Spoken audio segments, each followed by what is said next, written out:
Guten to everybody. I hope everybody is well. Upon reflection, I feel like some of the things that we discussed yesterday were not perfectly clear, but I believe, I'm hopeful, that through reading the first sefer of Basi Legani and Tavshin Chafei together now, that will clarify a lot of what we discussed yesterday and what was some of the things which weren't necessarily perfectly clear. And l'chera, those things will continue to become clearer as we advance through the subsequent seifim of the Maamar. Just also haktama, I want to mention that this recording is being prepared for the day of Chav Ches Tevis, which for us Chassidim is a very special day, being the birthday, the Yom of the Rebbe's Nechana, the Rebbe's mother, and of course the very idea of the Rebbe's mother's birthday speaks for itself. But Rebbe's Nechana played a very important role in the preparation of the Rebbe for being Rebbe, for I believe convincing, or however you want to refer to it, the Rebbe to accept the mantle of leadership. Rebbe's Nechana also had another aspect of this entire story, which probably isn't for today, which is part of the initial courtship of the Rebbe to be the son-in-law of the Friedrich Rebbe, and the Havtocha that the Tzemach Tzedek gave to the Baruch Shalom, that the Rebbe would have ultimately, from his progeny, would be a Rebbe who would come back, so to speak, to the regular Shalshelas of the Chabad Rebbeim. But just within the story itself of Yud Shvat, of the Rebbe's acceptance of the Nesius at the time of that Fabrengen on Mitzvah Yud Shvat Tavshin Yud Aleph. So interestingly, the Fabrengen was officially called for, was in the newspapers, that Kvod Kedusha Admur Harama Shlita would Fabreng on in honor of Yud Shvat, and the Fabrengen was called for 8:30. However, the Rebbe, who Bechlolus was known to be very, very punctual, actually came to the Fabrengen at around 9:20. It wasn't stam a miscalculation or anything, chas v'shalom. But rather, the Rebbe was actually then with his mother, Rebbe Simchana. That was whatever they were speaking about. We don't know. It's hard to reflect on dvarim ha'imdim b'lumei shel olam.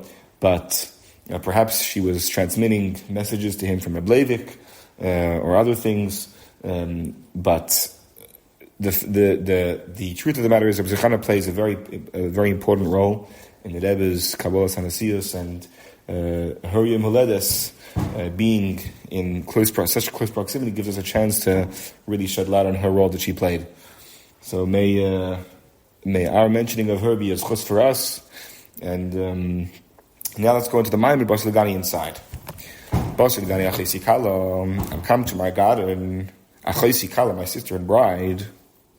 This is a pasuk which refers to the Eibishter coming into the world at the time of Matan Torah.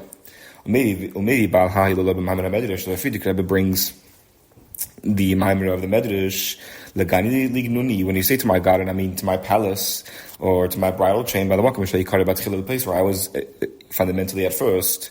Although Taka, the Eibishter is not coming into the world by Matan Torah, it's not the first time he's been in the world.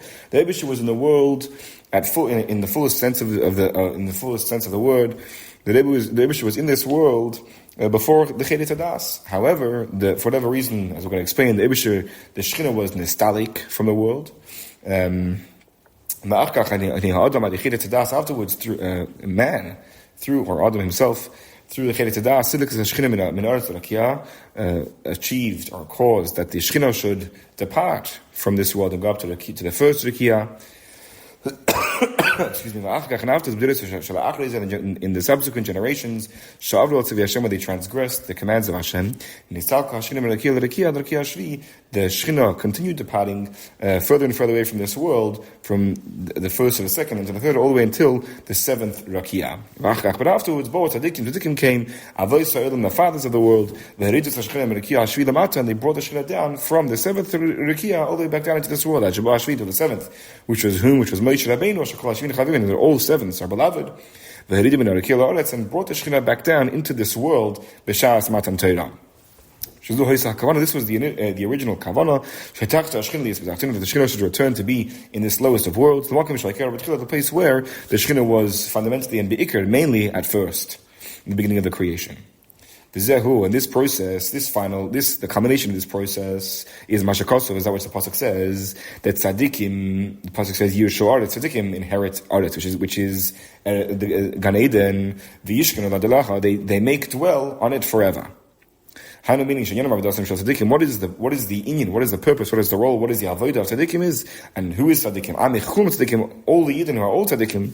Is to make the Eibishter, to be mashkin, to make the Eibishter dwell, rest in this world. Through our avodah, in restraining and transforming the Sitra Achra, which literally translates as the other side, anything which is unholy, by restraining and transforming that. So the Yakar of the Kushbricho, literally the preciousness, or the really refers to the unique, transcendent presence of the Eibishter. In other words, it's present in this world, but who is it, or what is it? This is a transcendent aspect, for lack of a better word, of the Eibishter, of and this it ascends in terms of its of the chayos that it's suffused with, that it suffuses into the other elements that is present within. In all of the world. That the which is Seviv Klamen, which is beyond the world, illuminates and is expressed in all of these elements. The Yakar of Kuchabricho, literally the preciousness or radiance of the Eibishter, which is in all elements equally, and therefore we can refer to it as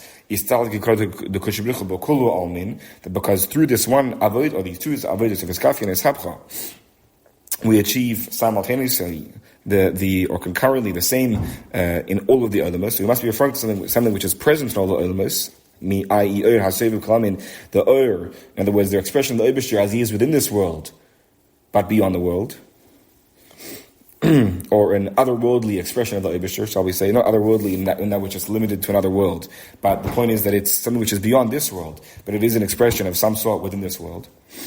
In a way of histalik, there is this histalkos, this, again, for lack of a better word, appreciation, or going up in terms of the chayos that it has and that it gives to each of these elements. This is what the pasuk says. They will make for me a mikdash, and I will dwell in them.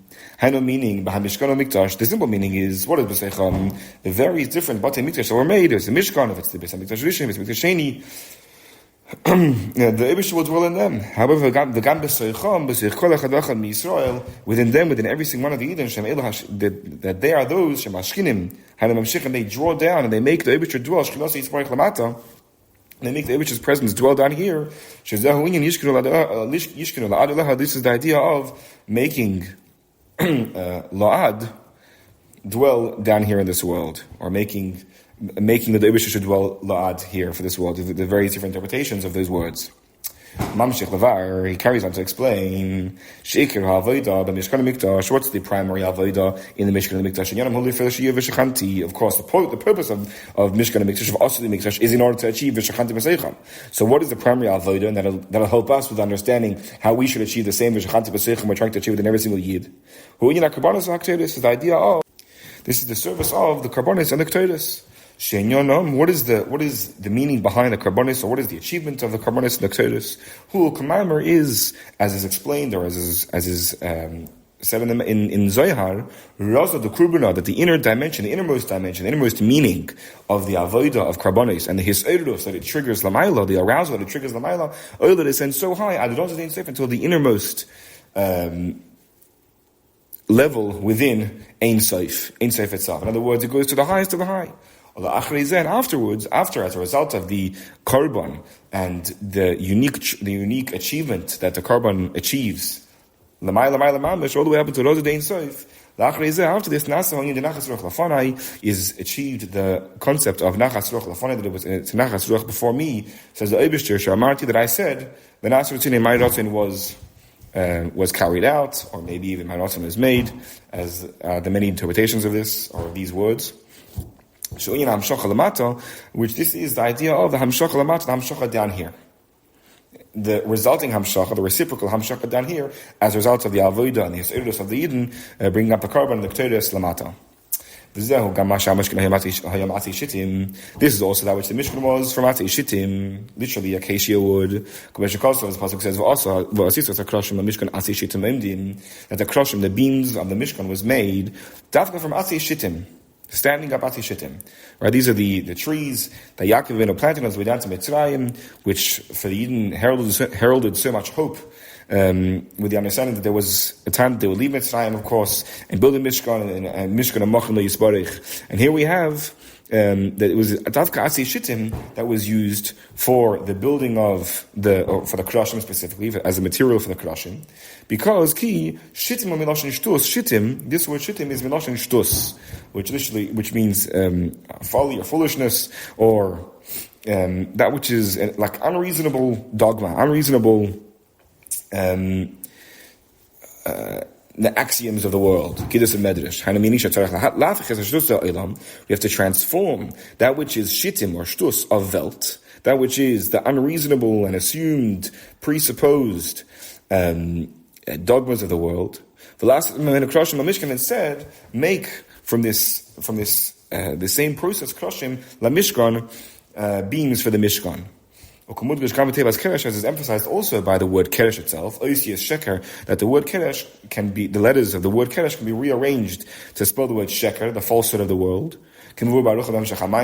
As explained at length in the continuation of the Maamar, the meaning of these letters, handed them as the Maila Sai in terms of what it indicates to Lamaila, but the Haim Avodah also what it means in our own Avodah. That from the falsehood of the world we make beams for the Mishkan. But in such a way, they are called Omdim. What does Omdim mean? That these Kroshim are standing, we're taking the Sheker Olam and making Kroshim that are Omdim, like any beam, that the purpose of the beam is, they connect the floor with the roof. Right, the Mila with the Matzah, the Samatzah and the Mila, they connect both above with below and below with above, until they become one entity. Now it's one house which is supported by beams connecting the floor with the roof and the roof with the floor. So what have we done here? We've achieved a hisachtos, a unity between the Mila and the Matzah as a result of this creation of a Kroshim Oimdim specifically. And where did we get that from? We took the sheker itself, and all we did was rearrange its letters. We play around with the inyanim within the sheker of the Welt, and we transformed the same shtus as the world looks and appreciates it. And instead, we've transformed it into shtus diktusha. Or avodah shelamayim b'tavas, as we say momentarily. This is all done through the avodah, where our avodah itself is in the way of shtus diktusha. In other words, when our avodah is unreasonable, so to speak, or transcends tam v'das, transcends reasoning, in a holy manner. So this itself is the way that we access and we reorganize the initial state of being where there was a shtus, but the shtus was a shtus til umazer, a shtus of olam, and it was an inyan of sheker. By us transforming this, we then make this into a keresh, which becomes a kesher, his kashrus makusher to the Eibusher. This avodah is achieved through the Bnei Yisrael, who are called with the name Tzivos Havaya, the legions or the armies of Havaya. Okay, so now we've introduced this idea of Tzivos Hashem. This is very important because this is leading straight into the crux of our Maamar. So let's explain even further that which Masha Yisrael Nikram B'Shem Tzivos Havaya, or with more depth. This that Yisrael are called B'Shem Tzivos Havaya. The idea of tzava is that through the army we should be able to go out to war and to be victorious. We see that in the Malchus Da'ara, in kingdoms of the world, down here in this world, that the idea of victory is very, very relevant and very deeply important to the king. There are, of course, various different kinds of wars, and it's discussed in Alav Amorim, whether it's a war of conquering land, it's a war of stam, in order to show his capabilities, or attack. It's a war which is saving from a threat that he believes there is to his own malchus, which that's Lachar was speaking out of it here.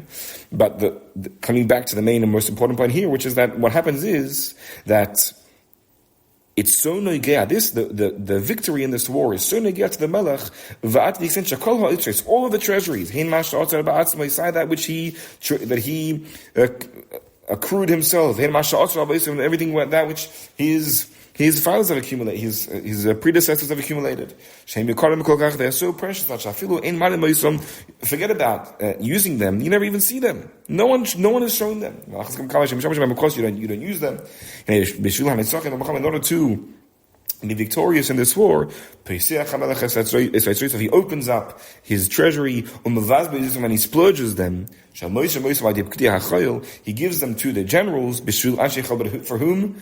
For whose purpose? For the purpose of the Anshe Achayil, the foot soldiers. In order that they should be victorious in war. To understand the idea, what is this Oitzer? So now this is all something of a mashal, right? We're being called Tzivus Havaya, we're being called the army of Hashem, because apparently we're carrying out this army. We have our own P'kidiyach, we have our own generals, our own commanders, we have Rabbi Yossi, and we are carrying out this war to be victorious over the Shtus, the Klippa, the Shtus, the Lu'umazeh, and instead to transform the world, into a Dir Lo Yisbarach B'Tachtoin. And this is the war. And apparently there is this Oitzer, the Eibishter is going to be Mavazbeis, is going to splurge in order to empower us and to give us the capability to be victorious in this war and to bring Mashiach. What does it mean? So the Havin Inyan Ha'Oitzer L'Maila, what is the meaning of this Oitzer, this treasury L'Maila? So here, Maktim, we bring in this saying from the Zohar, Mashakos, what the Pasuk said, what the Zohar says, that there are two interesting, we won't say components, because it's not that Eretz Seif is limited to this, but these are the two virtues, shall we say, or two unique capacities of Eretz Seif, which is two things. Eretz Seif is, firstly, is L'Maila Adin Ketz. Eretz Seif, let's say it reaches, or it influences, or it includes, it's inclusive of that which is L'Maila Adin Ketz, that which is beyond to no end, and downward to no end as well. And he concludes at the end, this will be in Sif Yud Zayin much later, we'll learn in a couple of years in preparation for the Torah Chadash that we'll surely hear that year.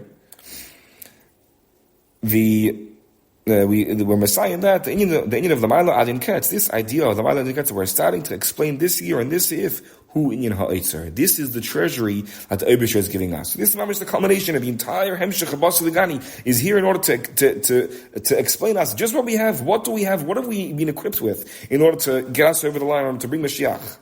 In order to explain, or to understand rather, with the appropriate depth and breadth, the greatness. What is so great about this L'Maila Adin Ketz? What is so great about this Oitzer? So first we have a number of sifim as we discussed yesterday. You first explain just how great L'Maila Adin Tachlis is. Because that's the contrast here. We're saying Erin Seif is L'Maila Adin Ketz, L'Maila Adin Tachlis. So now, what is so great about the fact that the Eibusher, or rather that Erin Seif is L'Maila Adin Tachlis? And once we understand that, and we contrast it to that this that Erin Seif is L'Maila Adin Ketz, then we'll really understand what it means that the Eibusher is giving us this unbelievable Oitzer, this empowerment to bring Mashiach.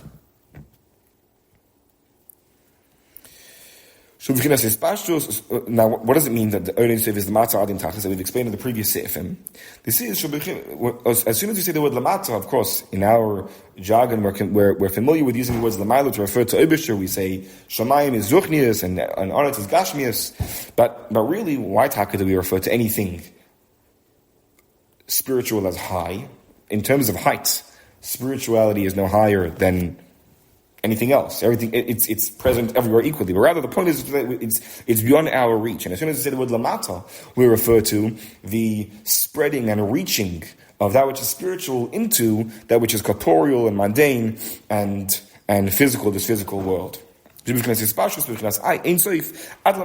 there is this spreading, this reach of Ein Sof all the way to Lamata Mata, in such a way wherever it comes. And this was really the third sif, that the third point that's explained regarding the Inyan of Lamata Adin Tachlis, which is that even when it's reaching there, it has not been compromised whatsoever in who and what he is.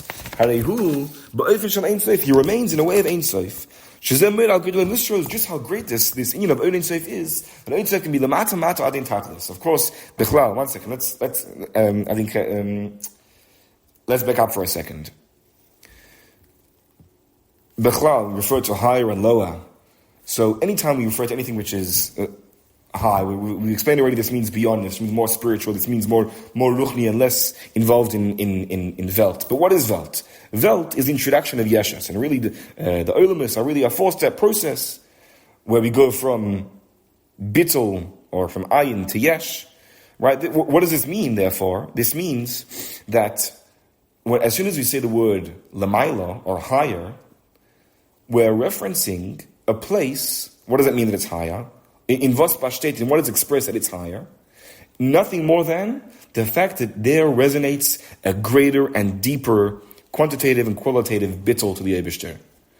And therefore this place, so to speak, we're saying this place just because we don't have any other words, this olam, this reality is more bottle, and therefore has greater gililokus there, and there's a greater conduit for elokus, and of course, by extension, is less of a stira to elokus, as opposed to the lower down we go, the more yeshus there is, the greater the stira becomes to elokus, and of course, as soon as there is yeshus, so automatically there can no longer be a real, an apparent or experienced sense of the Eibishter.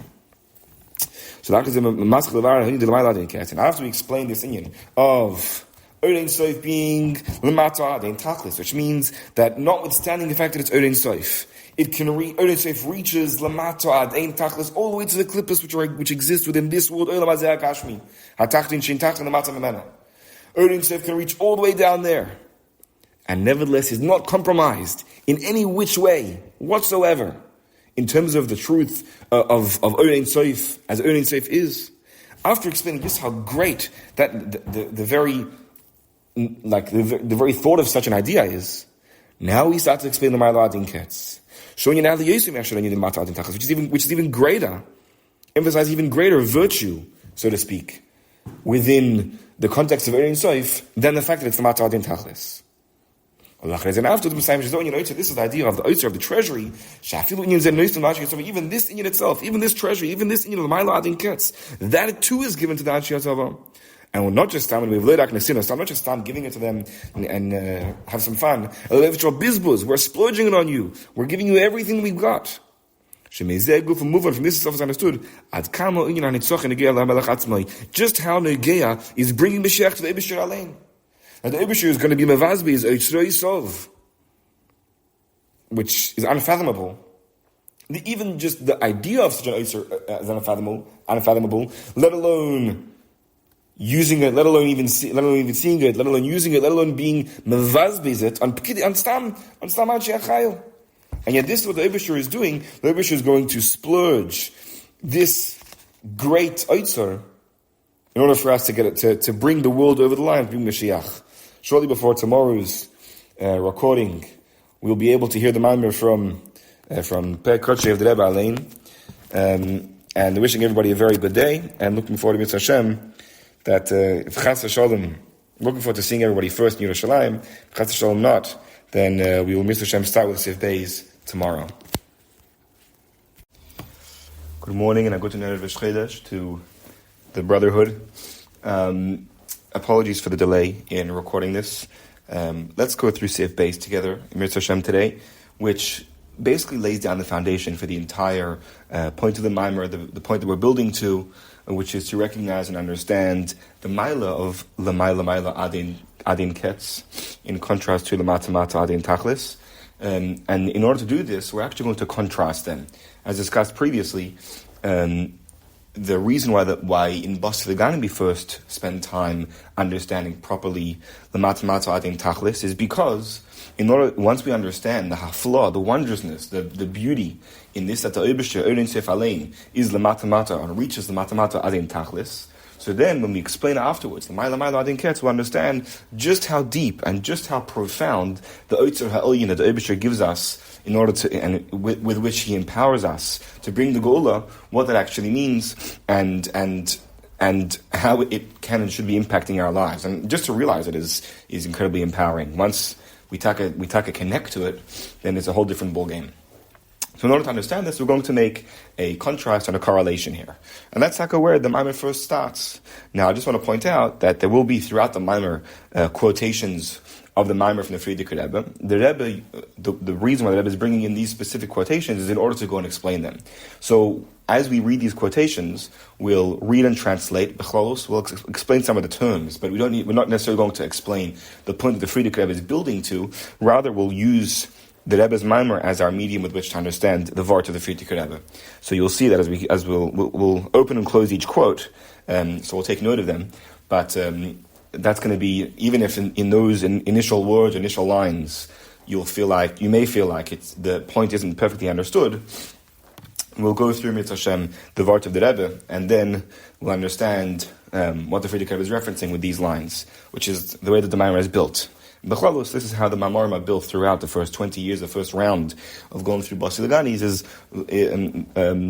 where the Rebbe would explain, would quote various parts of the Maamar and explain them, and this is consistent with that. So, Siv Beis. We're going to move relatively quickly and see how much we can cover in a shorter amount of time. I understand that yesterday was a little bit longer than planned, and apologies for that as well. So the Frierdiker Rebbe starts to explain, after we just gave a general summary of the first 14 seifim, of the Frierdiker Rebbe's Hemshech. So now he starts explaining in Perek Chamisha, in the 15th Perek, as follows: just as Orin Seif is lemata mata in its spreading, in its saturation, and its expression, to no end and number at all. This is the quote. Sorry, I should have said at the beginning. From the quotation marks, the Vihine, that's the beginning of the quote. Similarly is Similarly is Orin Seif Lamayla Mayla Adin Ketz, high and higher to no end. Bivchinas Helem Ha'or, in the concealment of the Or Shob Helem Achar Helem, of the Ilui Achar Ilui, which is with one Helem after the next, and one Ilui after the next, ascending higher and higher. Bivchinas Heder Ha'or V'Heder Hagilui, in a notion of a vacuum or a void of Or, and a vacuum or a void of Gilui, which we'll differentiate between in a moment. In general, this is the idea of the tzimtzum, which there is in Orin Seif Baruch Hu, which is the concealment of the Or, and it's being subsumed and included, literally, in Atzmusa Yisbarich. So just to define a couple of terms quickly, firstly I want to point out that there are two different words that we use for a concealment of Or. There is the word Helem and the word Heder. Heder represents an inherent or an innate being withdrawn, withdrawnness of a particular thing, where a particular Or or a particular expression, where it's inaccessible, it is in a state of Heder, right? There's a void there, as opposed to Helem, where Helem is where the Or may be present, there may be a presence of the Or, but the Or is not apparent because it's being covered up by something else. There's a lavush of some sort, let's say, which is covering up the expression of this Helem, at least for the Makabel. So while the Or may be present, but the Or is not begilui. Now, also just to mention that in general, there are two real ways of looking at Gilui and Helem. And this is one of the most profound chidushim of Chassidus, which is discussed in many places, where in one context we say that l'chayra Gilui is a good thing and Helem is a bad thing, because in our experience, of course, Gilui represents expression of the Eibishter, represents clarity in the truth, and where things are clear, things are obvious, things are how they should be, like in the time of the Beis HaMikdash, there's a Gilui Lakus. When things are clear and apparent, they're revealed, they're expressed properly, there's open channels of dialogue, of communication, so to speak, there's expression, so automatically it's going to be interpreted and received in a good manner. When you're dealing with good communication, that is. Communication of goodness is what I'm trying to say. In other words, Gilui Lakus, what's greater and more good than Gilui Lakus. And Tzimtzum, of course, or Helem, when there is an absence of that, when that's covered up, that feels like it's a negative experience, because now I don't have that same clarity. Excuse me, I didn't have that same positivity, that same truth, the presence of truth, the realization, and the bringing closeness to the reality of the truth of the truth of the matter, and therefore it feels distant, and I feel out of sorts, and I feel out of touch, and I don't feel that's the experiential way of defining Gilui and Helem, which is true in a certain sense. However, Chassidus also explains to us, and really they go hand in hand, that as soon as we say the word gilui, so we've compromised. Because gilui, a reflection of something, will never be the thing itself. And therefore, as long as we're being megala anything, that gilui is less than what originally was. In contrast to helim, where something which is concealed, whether it's due to the inability of the makabel to receive it, which may be, let's say, a helim, or because this is so high that inherently and innately it's beyond gilui, there's a header there, so to speak. Whichever way you're going to look at it, this helim represents a greatness, a quality of greatness, a virtue, that this is so high and so deep that this is beyond interpretation, beyond conveyance, beyond sharing, beyond spreading. It is the thing itself, so to speak. So, we're speaking about this latter kind of tzimtzum, or helim and gilui, where until now we said that Erein is lamata mata, which lamata is equal to gilui, to expression, right? Because that's how it's being received, but there's been necessary compromise in order to get there. Of course, we know that the compromise is only in the eyes and the experience of the makabel, in achanami. But after all, compromise there is. In contrast to the helim achar helim, which we're saying here is be'ilu achar ilu. There's a correlation here. The helim is an inyan of ilu, is an inyan of ascent, is an inyan of mile, is an inyan of hafla, of wondrousness. This is so great and so high that we cannot interpret this. We cannot even see it. It's behelim. And it's interesting, let's not talk about it now, but there is a lotion in behelim achar helim, be'ilu achar ilu. These words I don't believe are in the initial maimon of the Friedrich Rebbe in Tafresh Pei Gimel. Maybe if we have time to meditate, we can discuss it a little bit. But let's carry on in the Maimon. So we have, what are we saying? We're saying that there's Erein Sefer Mata Mata, and just as we're making a cheshbon here, Kashem, just like there's Erein Sefer Mata Mata is Bashas V'Gilui, in the expression of Erein Sefer, it can reach Lamata and even further Lamata. Adin Shira Mispar, so too Erein Sefer is Lamayla to no end, in the manner of Helim ha'or, which is behelim achar helim, right? The concealment of the or, one concealment after the next, be'ili achar ili, higher and even higher.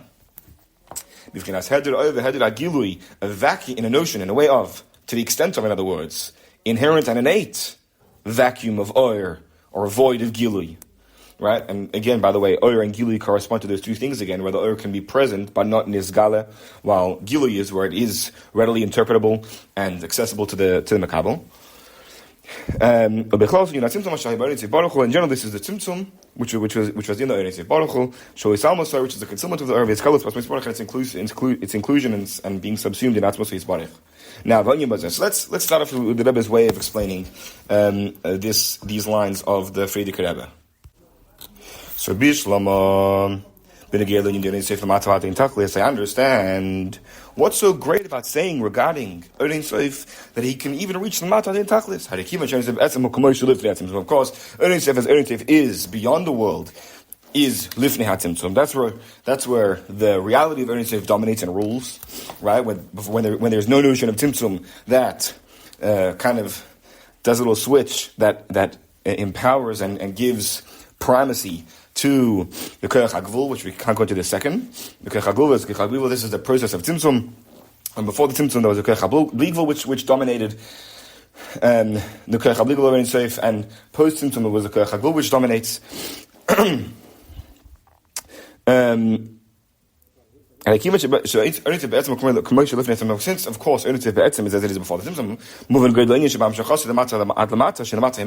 it's understood the greatness of the matter that as he descends down here, ad lamata, she'ein lamata himenu, that this is, to the extent that we can refer to this, that it's the ein tachlis, relative to how he is before the Tzimtzum, and yet nevertheless, he can still reach there, he can still be there, and that's unbelievable. This is an unbelievable chiddush. It really emphasizes to us and makes clear to us the greatness, the true greatness, and in a funny sort of way, as we discussed in previous days, tolerance here, the ability to come to a place which is l'chora, so denies the reality of Elokus, and yet be there, b'chol atmosay, b'chol takfay, is the biggest proof to its greatness, right? And that's because and the only reason why he could tolerate it is because he considered the truth of the denial, in fact, is actually Elokus itself. What value is there, what virtue is there to Erein Seif being Lamailad in Ketz, being higher and yet higher? Erein Seif anyway sham before the tzimtzum. So like we're saying, wow, Eretiv is so great because not only can he convey to us, can he reach a place which is not himself, he can even be himself. What does it even mean? That is Ein Sof. What does it mean? He's the Ma'alad in Ketz. This is the words, this is what the Mammon is going to explain. So the Ma'alad in Ketz is going to tell him that is higher and yet higher, to no end, in a manner of Helam Ha'or, the concealment of the Or, Helam Achar Helam, which is with one Helam after the next, and one height after yet another height, followed by yet another height, which generally speaking, this is the Yin of the Tzimtzum. So the Rebbe is basically set the stage for the point that the Frierdiker Rebbe is trying to make here, which is this Yin of, that what is the virtue, what is the value of Ernest being the Ma'alad in Ketz? It is this Yin of Helam Ha'or. Which in general this is the Yin of the Tzimtzum.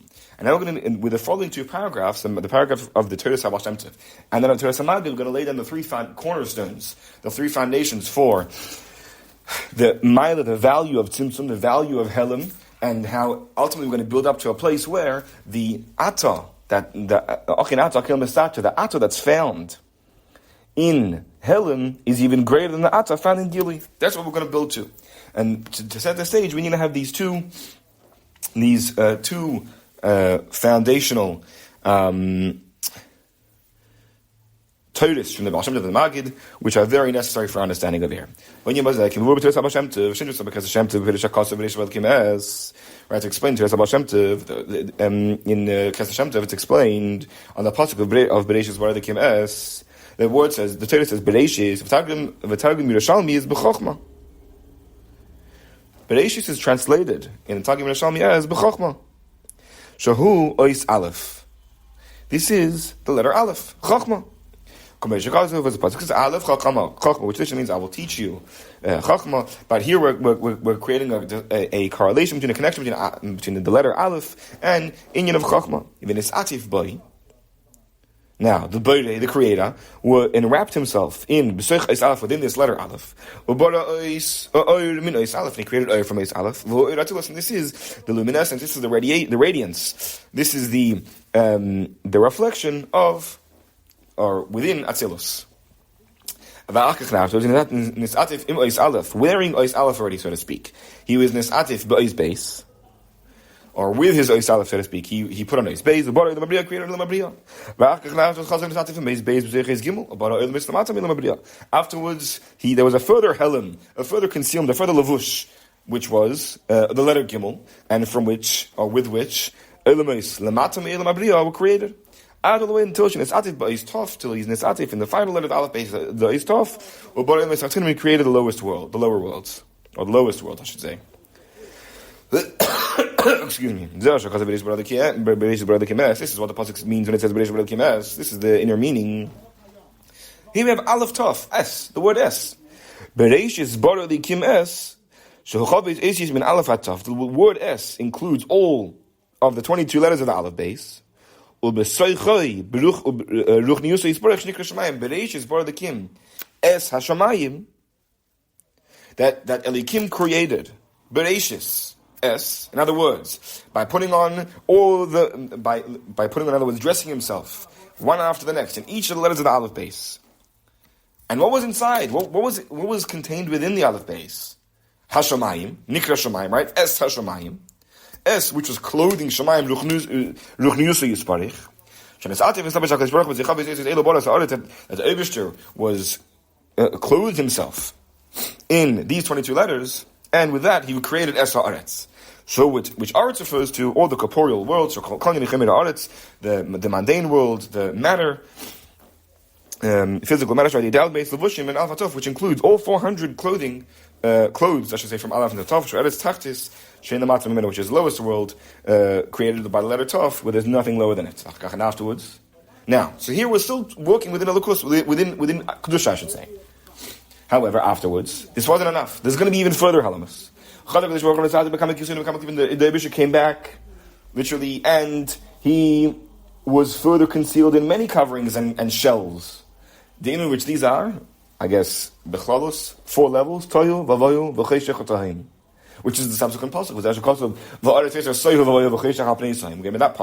That pasuk is referencing that after having dressed himself, so to speak, having clothed himself, having covered himself up in 400 levushim, including from Aleph to Taf, afterwards there came yet more kisuyin, which we're referring to now as klippin, coverings, shells.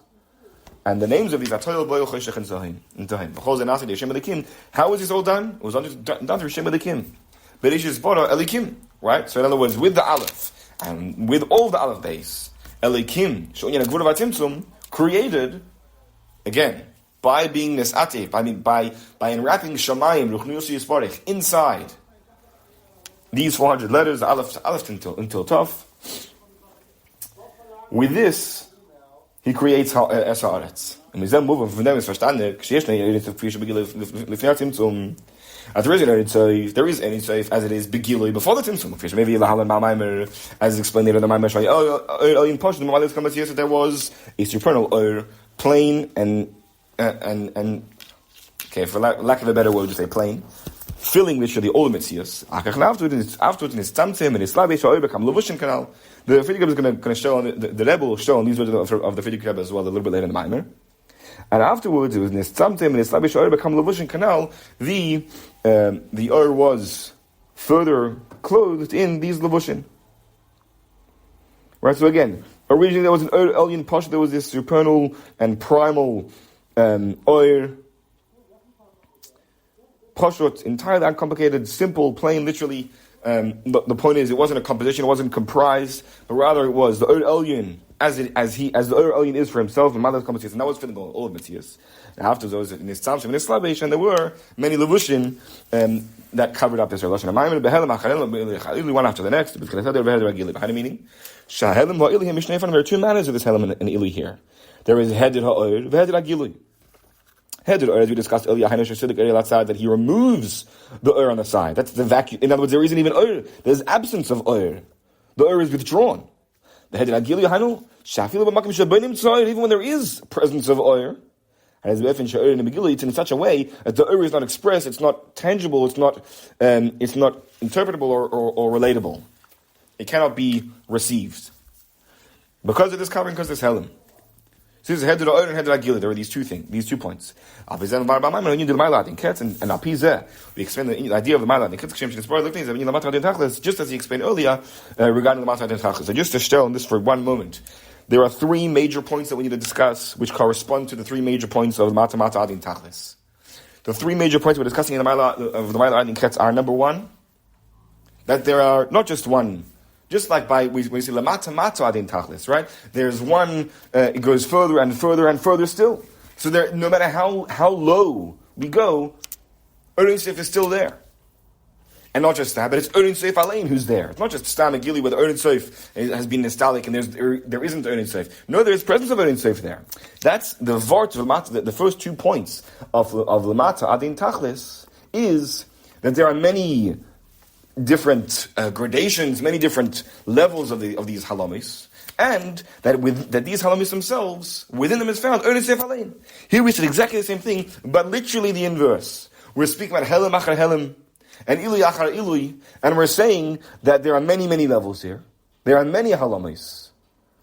And we're not talking about the Ur that's there notwithstanding the Helam. We're talking about the Helam Alein. That each of these halamis is... So there are many, and that each of them are Erin Seif. Within the Helam itself is Erin Seif. And then we're going to build it one step further. It's going to be Kavonas Atzimtzum, which is going to be the next paragraph. So now let's go a little bit further. The Ketz regarding the Tzimtzum and Helam, L'mayla Adin Ketz. From the Torah of the Maggid as follows. Pasuk says, to make for yourself 2 trumpets of silver. The Ibishter made many tzimtzumim via many olamis im ha'adam, in order that there should be oneness, unification with Adam, who otherwise wouldn't have been able to tolerate the intensity, the shine, the clarity. Adam. In other words, that's the Ibishter coming to meet the Adam. And the person needs to, I guess, shadowing the Eibishter in this same idea. He's going to separate himself from Kol HaGashmius until he ascends to the Kol HaLemus, and be oneness with Hashem. And then you could without this, it's not called Adam. But now then he will be called Adam. Why? Adam, as he is down here, is only the final two letters of Dalad Mem, Hanu Dibra Machshava, which is an acronym for Dibra Machshava. Kishem Mistabek, Bakadesh Baruch Hu, Shalufi Shalaylam, Nasa Adam, then he receives his Aleph and he becomes Adam. This is the meaning of the two trumpets of silver. Adam Hu Chati Tzura. The Adam is half the Tzura, the Dalad Mem, Shurak Dam. The Aleph, excuse me, Kavayachel Gamkin Rishoshtem, even the Aleph by himself, Alain, we're speaking about Alufi Shalaylam here. He's not a complete tzura either. When they become attached to each other together. Then we have a tzura shlema of Adam. Even the Taka, there are many timtzumim. Helem, achar helem cholo. Mikamokim. You can't say that it's in a way that the ur is entirely not compatible with the place in which it's being misali. It's not compatible with Gili whatsoever. The whole purpose here is for the Ur to come down into this world and to be digested and to be unified with Adam. It should affect in a personal and in a transformational way. That Adam, who for himself is only Dam, he will break all of his Gashmis. He will ascend the Matan the Marlach. He's coming from the Shulchan to the heat and he connected to Hashem.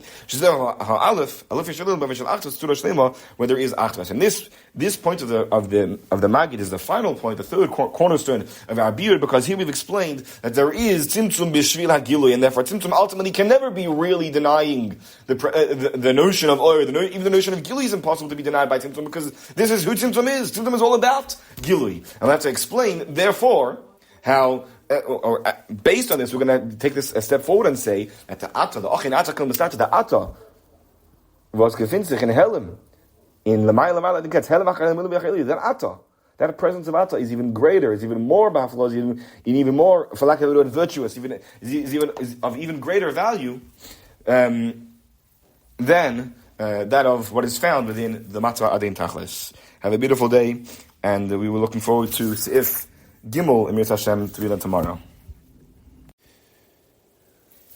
Agad Chodesh to everybody. Rosh Chodesh Shvat and Tafshin Yud Aleph was a very important and special day in the lead up to Yud Shvat because, and it was probably the beginning of one of the greatest simchas that our generation has known, perhaps on par with Hey Tevis, or maybe second only to Hey Tevis. But Rosh Chodesh Shvat was the time when, at last, it appeared that the Rebbe had finally formally accepted and intended to accept the Kabbalah, the Nesios, the mantle of leadership of Chabad. Although, of course, we know that his Nesios commenced, and the Rebbe even admitted so, that the responsibility for the Nesios was placed on the Rebbe's shoulders the moment that the Friedrich Rebbe was nostalgic, but as we see in Hayim Yom Taka. But historically, there was a whole story with Chavtal Tevis, how the Chassidim put an ad in the newspaper, whatever. The Rebbe said they have to make a denial that the Rebbe is not being Mekabel in the Siyos on Yud Shvat. There was like an invitation for the Fabrengen.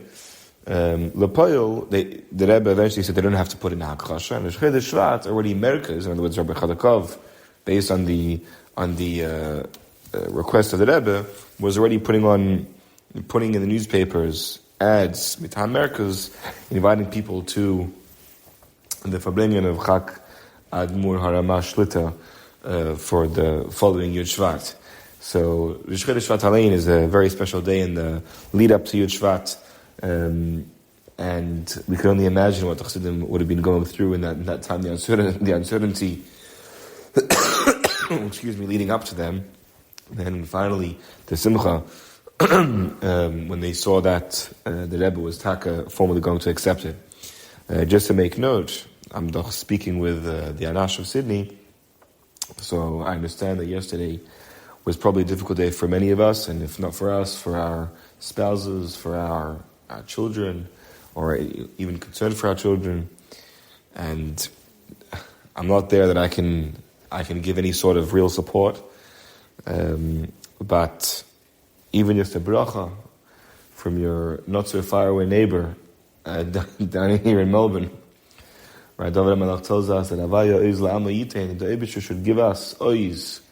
Oiz translates as strength, as might, courage, fortitude, the ability to overcome any of the difficulties that some of us or many of us may be experiencing.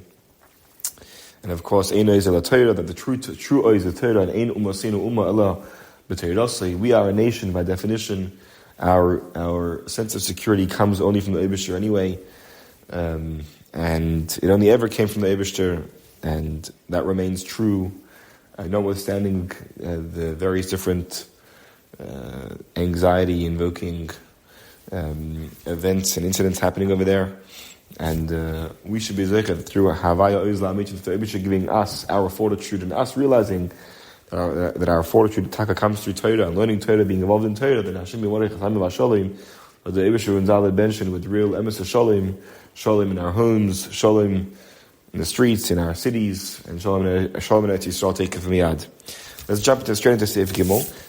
I'm hopeful that we can get through it relatively quickly. It's probably the second shortest Seif in the Maamer. There's lots to talk about here, and to make sure that things remain relevant and important for the Maamer, we will need to unpack some parts of it. Let's get moving straight away. Seif Gimel. So we just finished Seif Beis. Seif Beis, basically the Rebbe sets the stage for the recognition of what truly is the greatness, the wondrousness, the haflah of the Orin Seif being the Ma'ila Adin Tachlis, even in contrast to the fact that he is the Mata Adin Ketz.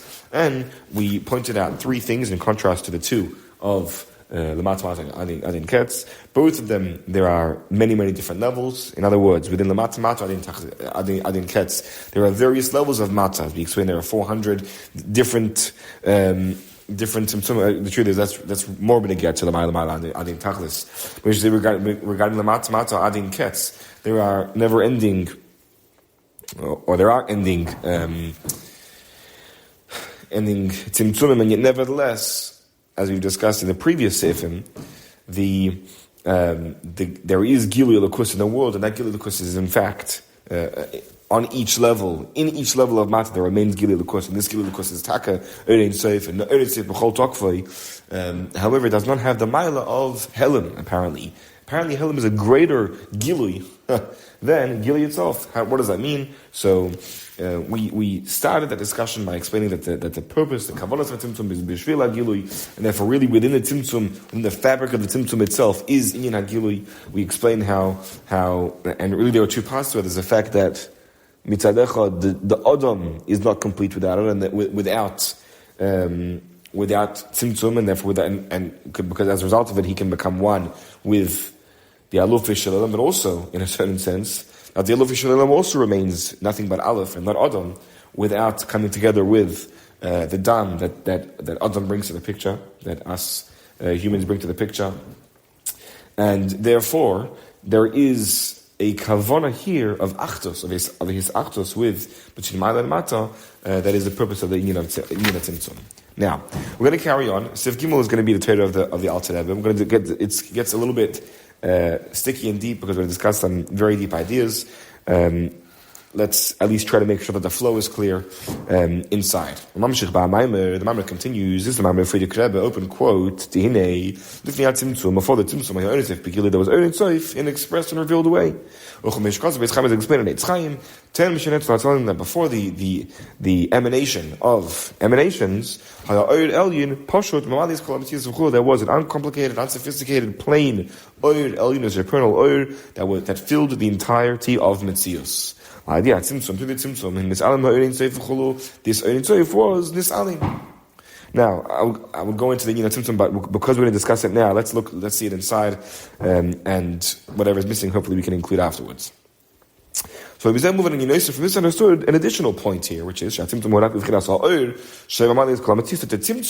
where did Tzimtzum occur? Where did this notion of contraction it occurred only within the oir, right? Because, as in the words of the Friedrich Rebbe quoting from the Eitz Chaim, that the Tzimtzum was where Nisalim Ha'orein Seif. What was that referencing?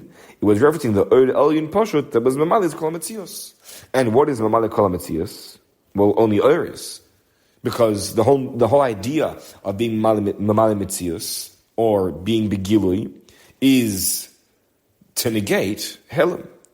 And of course, within a world of Oir, where Oir is Drish's expression, Gilui, Oir in Soif, in the regular way of translating the words Oir in Soif, this is revelation. So of course, Oir, by definition, it negates, is Shiloh, Inyan HaHelam.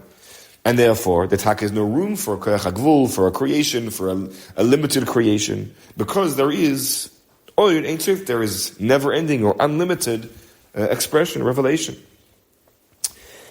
But in the Moir which remains above, which remains transcendent from any evaluation of either Gilui or Helam, both are of equal value to Moir.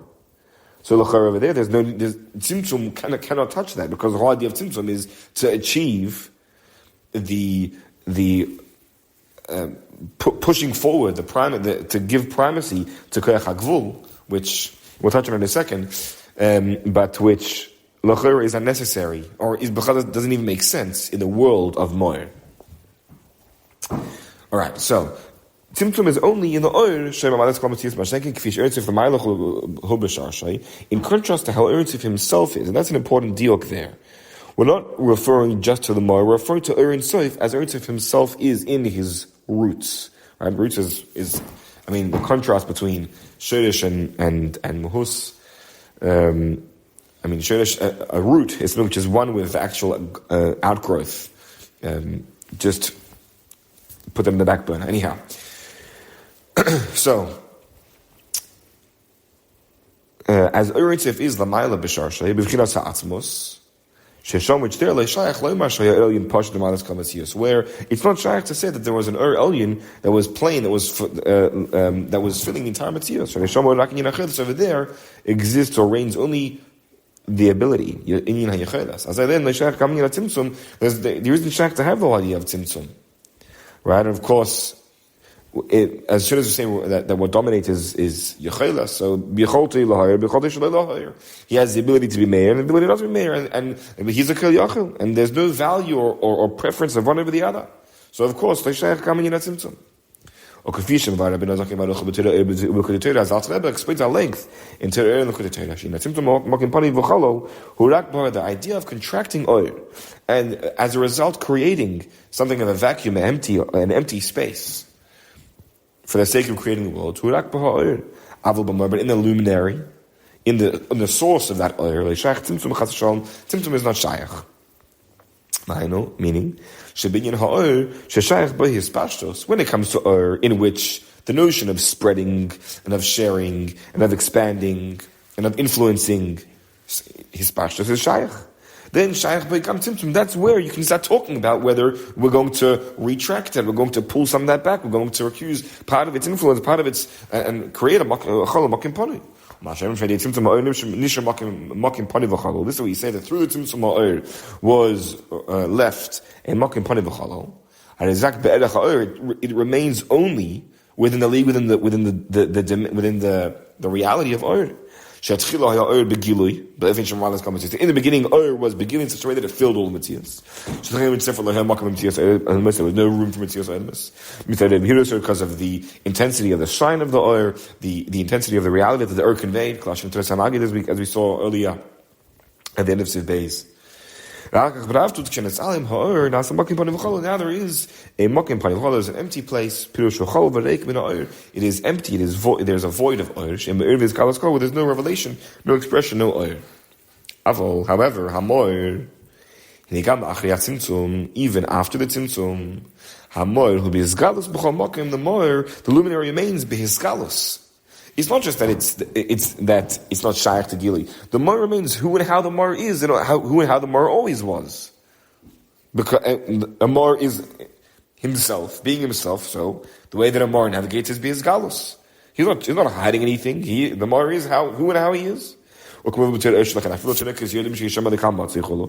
is brought into that even the Tanoikas, and where do we see this notion of Hamor B'Skalos in this world, that even children know automatically it's an obvious reality to them that just like the penny, like when you explain to the kid, what do you mean? Because Hashem said so. Like, oh yeah, of course. What do you mean? In other words, there's a certain obviousness that lies behind what a cynical observer might call naivety.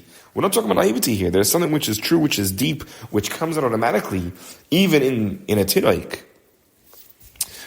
Due to the fact that the Moor is Bihis Galus, where there's no real tzimtzum in Moor, Chas v'shalom. Or the idea that the name of Shamayim, the name of heaven, is fluent and is common in the mouth of all, as my wife heard the other day from a friend of hers, who said something to the effect of, I'm an atheist, but we kind of something about God straight away, like, even though I'm an atheist, but even I'll tell you that, like, well, God wants goes, or something like that. Anyway, the point is, even no matter who it is, okay, maybe the same God, you don't believe it, I don't believe it either. Anyhow, what's the relevance to this point? We just made a whole point, we had a whole discussion. Tzimtzum is in the Or, Tzimtzum is not in the Moor. Beautiful, it's a beautiful idea. What's the relevance of this concept here? The relevance here is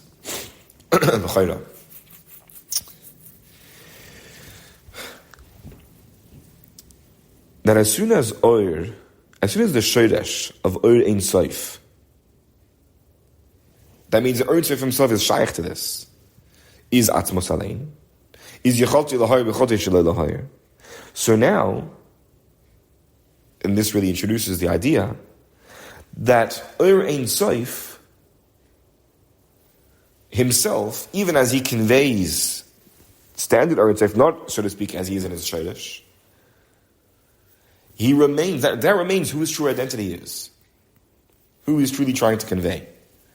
And therefore there must be some sort of reflection of that in Or Ein Sof Alein as well.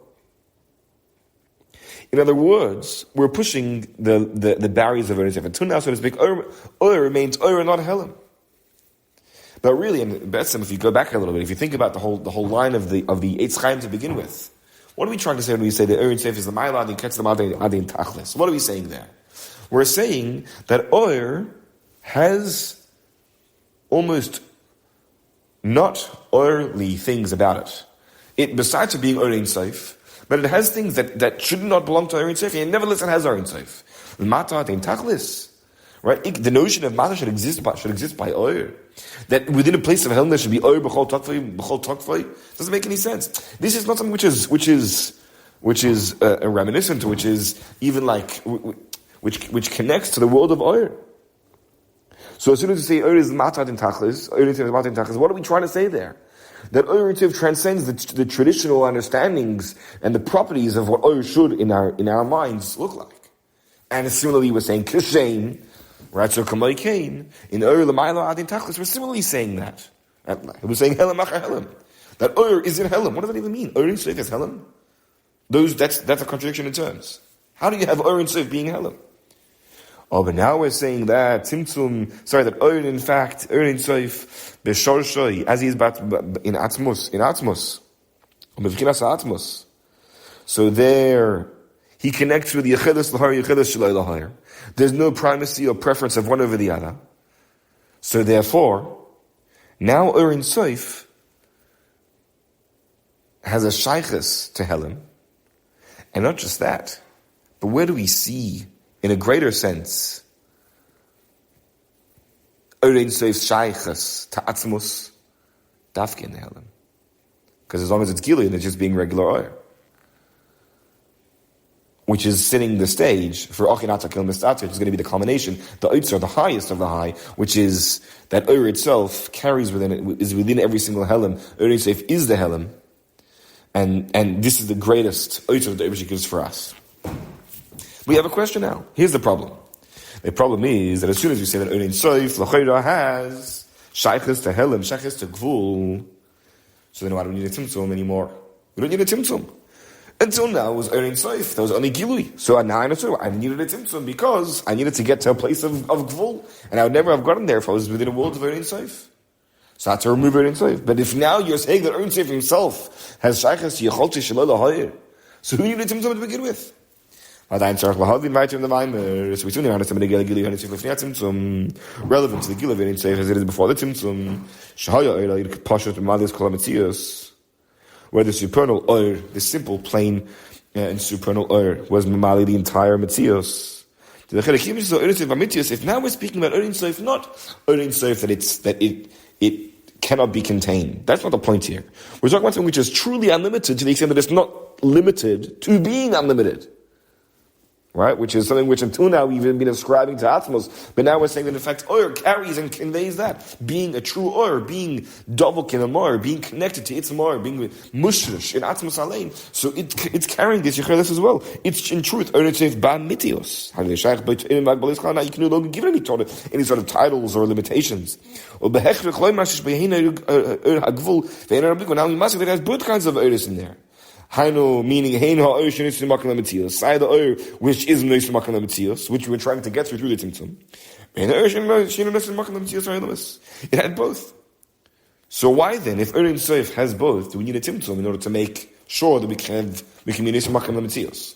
Ein Sof is shaykhs to that because Yecholti Shalol Lahayir, it has within it an oyer hagvul, an oyer which is n'is l'makam l'metzios. So, what is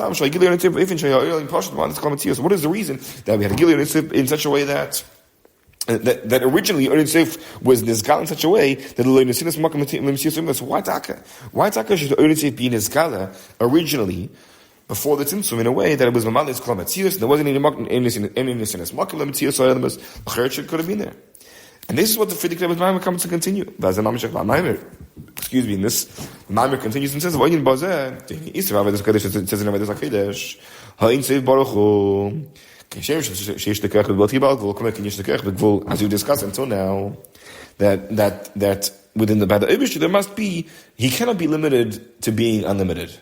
He has to have Yechedes both. Yechedes L'Hai, Yechedes L'Hai, Yechedes the Keach and Gvul, Keach and B'Gvul. He has to have both. The Im Ta'imar, Sheish Tekech B'Bati Balgvul, and the Keach B'Gvul. If you're going to say that he has a Keach in Bilti Bal Gvul, that which is beyond Gvul, but he also and he doesn't have a Keach in Gvul.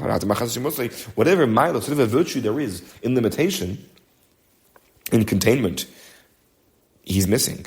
And of course, the Ein Sof is the completion of everything. And therefore the meaning of the Shneimus of Ein Sof must be that it includes Bligvul and Gvul. And yet, but for some reason, before the Tzimtzum, we're carrying on in this quotation. Before the Tzimtzum was a Gilui Ein Sof HaBligvul, so this is what kind of getting to the crux of the issue here. This is what he's saying, that there was like an early in Pasha, this simple supernal oyer that didn't allow for Keach HaGvul to express itself and to allow for an olam or olamis prior to the Tzimtzum. So this is the early in Pasha that was the Ein Sof HaBligvul and the Keach HaBligvul that was Mamali the entire Matzios all that was felt was Ein Sof HaBligvul. It was only the Keach HaBligvul that was felt. Even in other words, you're right. Both of them are available. Both of them are there. Both of them are part of the Koiches of Ein Sof. Both of them, Ein Sof has a shaykhs to Yecholti Shalol Lahayir, and therefore Taka. You have a fair question, but the answer is going to be that before the Tzimtzum, the Keach HaGvul was not nirgash. It wasn't a field, it wasn't experience. Only Keach HaBligvul was nirgash. Now, the Rebbe doesn't explain it here, but in the other Maamorim, let's read another couple lines, and I'll just add one point. When the Eira Bligvul is begilui, nirgash Eira HaGvul, then Eira HaGvul is no longer felt. Even though there is an Eira HaGvul in Achanami, nevertheless, in a nirgash, it's not felt, it's not experienced. What is felt is only Eir HaBligvul, and automatically there's no Makom Tiyas Elemes. And just to add one point, and other Mamorim explains that the concept of why Taka should it be? Why should one Keach overwhelm the other Keach? Why should one Keach be Nirgash, one Keach not be Nirgash? The explanation is that before the Tzimtzum, what truly ruled and dominated was the Olah B'Ritzayni. What was the Eibush Zirasin? And his Zirasin was his Galis, was to be revealed, was to express himself. How? Well, in Achanami, it was going to be through two methods. It was going to be through one method of Gili and one method of Helam. Both were going to be revelations of the Eibishter Alein. But before the Tzimtzum, before we were actually started making the Eilamus, so even Koach HaGvul was possessed, was by the agenda, by its mission, which was to convey Elokus. And therefore, Koach HaGvul, the actual containment aspect of Koach HaGvul, the fact that it is limiting, wasn't felt, because Koach HaGvul Alein felt its mission, which remained its mission, was the Galos, was to reveal the Eibishter.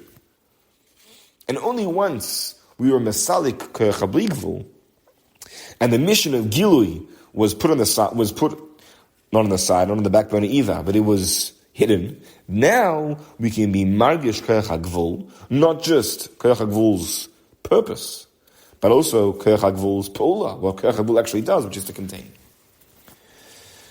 And where do we land after this? Regarding this, he contracted his ear entirely. Right, which this is the first Helam. We spoke about Helam Achar Helam. The first Helam is that he had to take Ein Soif, Habli Gvul, and he has to be Mitzamtim it entirely. Which therefore, it was made there was now room for there to be Nesenes Makam Elmas. Now there wasn't Nesenes Makam. Shochal V'Reik V'Na'ir. She'ein Be'er V'Skalskal, now there's no longer Eir V'Sgalus. But still, that wasn't enough, because the Koach HaGvul is possessed by this mission of Gilui, of conveying Eibishter, all of B'Tzaynai. Then he had to further go and make another Helam, another Tzimtzum, but a Tzimtzum B'derech Miut, rather than a Tzimtzum B'derech Siluk, which is the second dimension of Helam, which could then allow for Koach HaGvul to operate as Koach HaGvul needs to in order to create the worlds, from which afterwards was made the creation and the existence, the entity of the entities of the Eilamus. A big hashkach to everybody, and we'll be in touch with Hashem tomorrow. Good night of Shabbos. Starting the final round, the last round of preparations for Yud Shvat with Hashem. In a week from tomorrow, Bez Hashem. So let's jump straight into the Maimer and get excited. The Sif Dalet is not a short Sif, it's actually quite a long Sif. However, a lot of the Inyanim, definitely the approach is very familiar. A lot of the Inyanim are familiar as well. There are a couple of unique Mishalim, which really underscore something of a Chiddush. I mean, to be fully clear in the Sugya of Ani Havaya L'Shanisi, which is the real subject of Sif Dalet, there are a lot of different Mamorim that discuss it, but definitely some in here which are not discussed in many other places, we can say, and I don't know if we'll have time to really discuss it properly, but at least to touch on it a little bit. Some of the real Chidushim and Niflois Mutei Dasecha in the Rebbe's Maimer here. So let's just remind ourselves of the Hemshech. We had Sif Gimel, which we learned yesterday. In Sif Gimel, we learned, we innovated, so to speak, that notwithstanding the fact that Ein Sof is Taka Oir, but it being Mushash and Atzmus, it has a shaykhus to the idea of Yechilas Shlohayr and Yechilas Shloilahayr, and it therefore transcends, in theory, the idea of Gilu, the idea of expression, right? Even though Lochera, by definition, Oir Ein Sof, if it's an Oir, it must be an Yin of Gilui, yet nevertheless, Oir Ein Sof, being this Mushash and Atzmus, it transcends the notion that it must be Yin of Gilui, and it has shaykhus to Helam as well. Now, or Koach HaGvul, or Yechedes Shloilahayr, all the very different terms that we've been using to describe the Koach HaGvul that is still before the Tzimtzum, from which ultimately we whose power we leverage in order to come to a place of Tzimtzum and then into Eilamus. We asked a question on that, L'chaira. Once we say, as long as we were saying that Ein Sof is limited to being Bligvul, so to speak, so then it made a lot of sense that we had to have a Tzimtzum. But if L'chaira, within Ein Sof, there is also the Yechedes Shloilahayr, also the Koach HaGvul. So now we're in trouble. Who needs a Tzimtzum Bichlal? And we concluded with explaining that, in fact, this is what the Friedrich was coming to answer, that, in his Maimer, that, although, yes, in Achanami, in terms of Ein Sof, there is no preference or primacy to either of them, to either Koach HaGvul or Koach HaBli Gvul, but as long as we were in a place which is Kedem Atzimtzum, so even Koyach HaGvul was supercharged, so to speak, it was possessed, it was overwhelmed by the agenda, by the purpose of its existence, which was ultimately Gvul, or Gilu, Bli Gvul and Gilui. That's the purpose of everything. The purpose is a Dirlo Yisborech B'Tachtonim. So, and Koyach HaGvul feels that too, and therefore, Be'etzim Koyach HaGvul is, in a sense, supercharged by Koyach HaBli Gvul, and it cannot really be a Koyach HaGvul, which is Shaychus to creating. And therefore, Taka, in other words, before the Tzimtzum, the Koyach HaGvul is not nirgash, it's not experienced, it cannot be felt, because the Koyach HaGvul is basically a part of the Koyach HaBli Gvul. And for that reason, there needed to be a tzimtzum. And the first thing the tzimtzum did was misalei koyach habli gvul. But even that wasn't enough, because the koyach hagvul still had this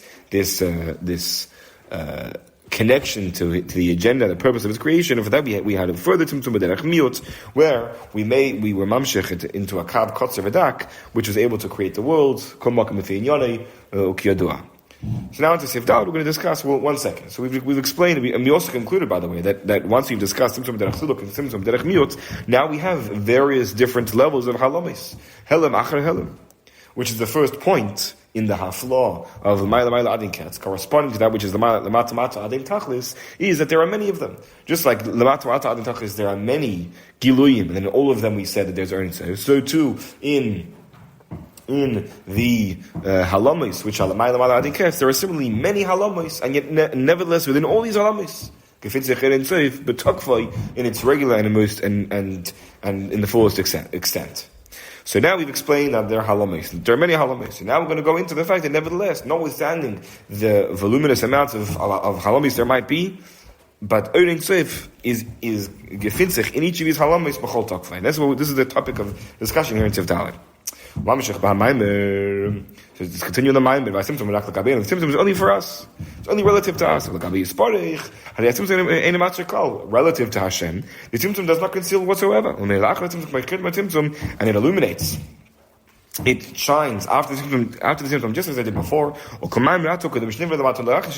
same Eibishter, the same Hu that you were, so to speak.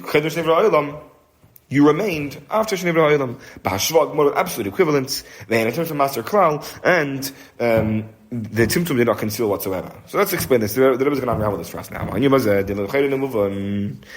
course, the famous question, as soon as you say anything about the idea of Tzimtzum not touching, so to speak, the Boirei, so the issue is his havos. What do you mean? He's a Boirei after all. If there's his havos, then there must be. As soon as you've done a po'ula, you've made a po'ula, you've done something. That shows that there's a change. Before the po'ula, there was no po'ula, and now there is a po'ula, and the po'ula is being done. And guess who's doing the po'ula? You're doing the po'ula. So clearly there's shinui. So what's the pshat here?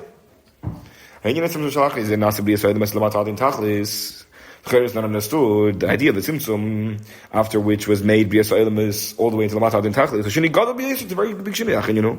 So what's the pshat? Now we're going to carry on to the Torah of the Mitzvah Rebbe, having already learned the Vart of the Alter Rebbe of Amar B'Izgalos, which is how we understood that a similar idea can exist by the Ein Sof as well. Now we go further into the Vart of the Mitzvah Rebbe. What does it even mean? The Malchus Ein Sof, which refers to Malchus Ein Sof, and Malchus Koilamim. I know that your Malchus, the Eibisher, dein Malchus, dein Kenigschaft, as it is Lifnei Tzimtzum, that same Malchus is the Malchus of all Oilmas, all the way until Oilam Achitachtin. I feel by Malchus Asiyah, if there's a change, even in Malchus Asiyah, this affects a shinu even in Malchuscha, in the Malchus Ein Sof, Shedefnei Tzimtzum. What's up, John? The question, so just quickly, all we're saying here is that usually the answer we give for the reason why Tzimtzum doesn't touch, or his havos, doesn't make a shinui in Ani Havai, is because it means Malchus Ta'atzilus is the creator. And before Malchus Ta'atzilus, there's no such thing as creation. And therefore, it didn't touch him. But here's the issue.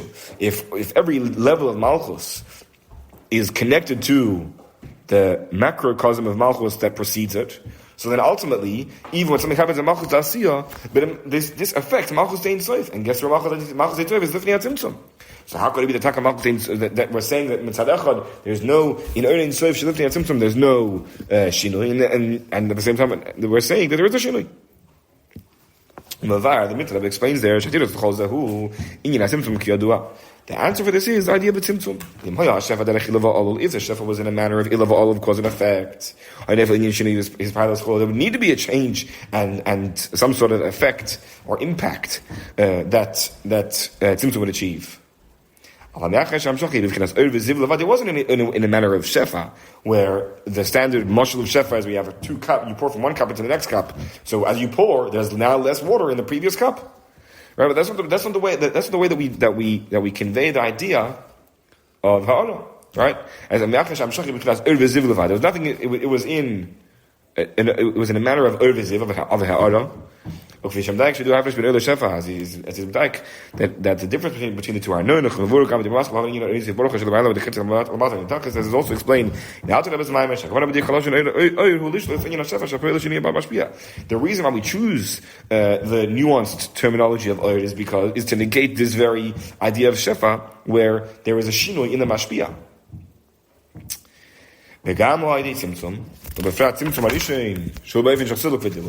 So especially so firstly we say it's only in a ha'ara, and therefore if it's going to be in a ha'ara, it doesn't touch him, because the ha'ara is bein arich to the moir. So therefore, moreover, it's idea tzimtzum, especially the tzimtzum rishon, which is in a way of silas v'dilug, where the ur has been estalik and has created something of a void, empty. And afterwards, it's only a thin, small kav, a line, so to speak. In addition to this, that the tzimtzum itself is in nothing but a ha'ara, not actually in the atmos alain.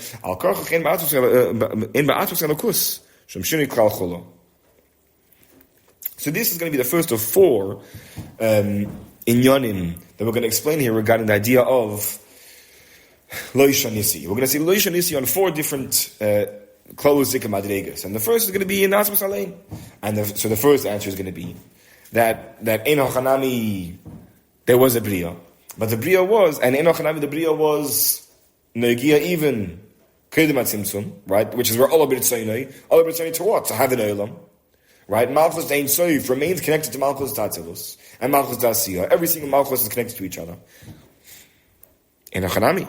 But that's not a problem, because the manner in which this ha'ara, the ha'ara of Oir Ein Sof, comes about is ha'ara. That's the reason why we use this term Oir versus Shefa, in order to explain that there's a disconnect between the Moir and the Oir. And when something happens to the Oir, that has no impact whatsoever on the Moir. And if Oir Ein Sof is the creator, so now there's no shinui. Zaniyah Ve'lo Shanisi remains true regarding Atzmos. But l'chayr at this point, there is shinui in Oir Ein Sof, in Oir Ein Sof HaBlikvul. So that's what we're holding so far. This is the first. You say there's even more than this. Even in the Oir HaBlikvul, there also wasn't a shinui.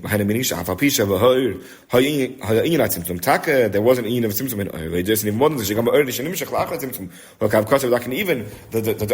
out to tzimtzum is a thin and small kav. This itself, that it's in a matter of katzer v'dak, is also an indication of tzimtzum. In addition to this, that the beginning of tzimtzum is also the tzimtzum. Nevertheless, this idea of Lishanisi is true even by the Oir. And by the way, we're referring it to both Oirs. Right? You'll see how we refer to both. We said not only is this idea of Lishanisi true and it can be said by the Oir HaBlikvul, but it can even be said by the Oir HaGvul. Right? We included the Kav Kotzer V'dak there, as notwithstanding the fact that the Oir eventually, not only is there a Tzimtzum B'derech Siluk on the Oir Ein Sof HaBlikvul, but there's actually a Tzimtzum B'derech Miot on the Koyach HaGvul, on the Oir HaGvul. And yet by both of them we're going to say, Lo Yishanisi.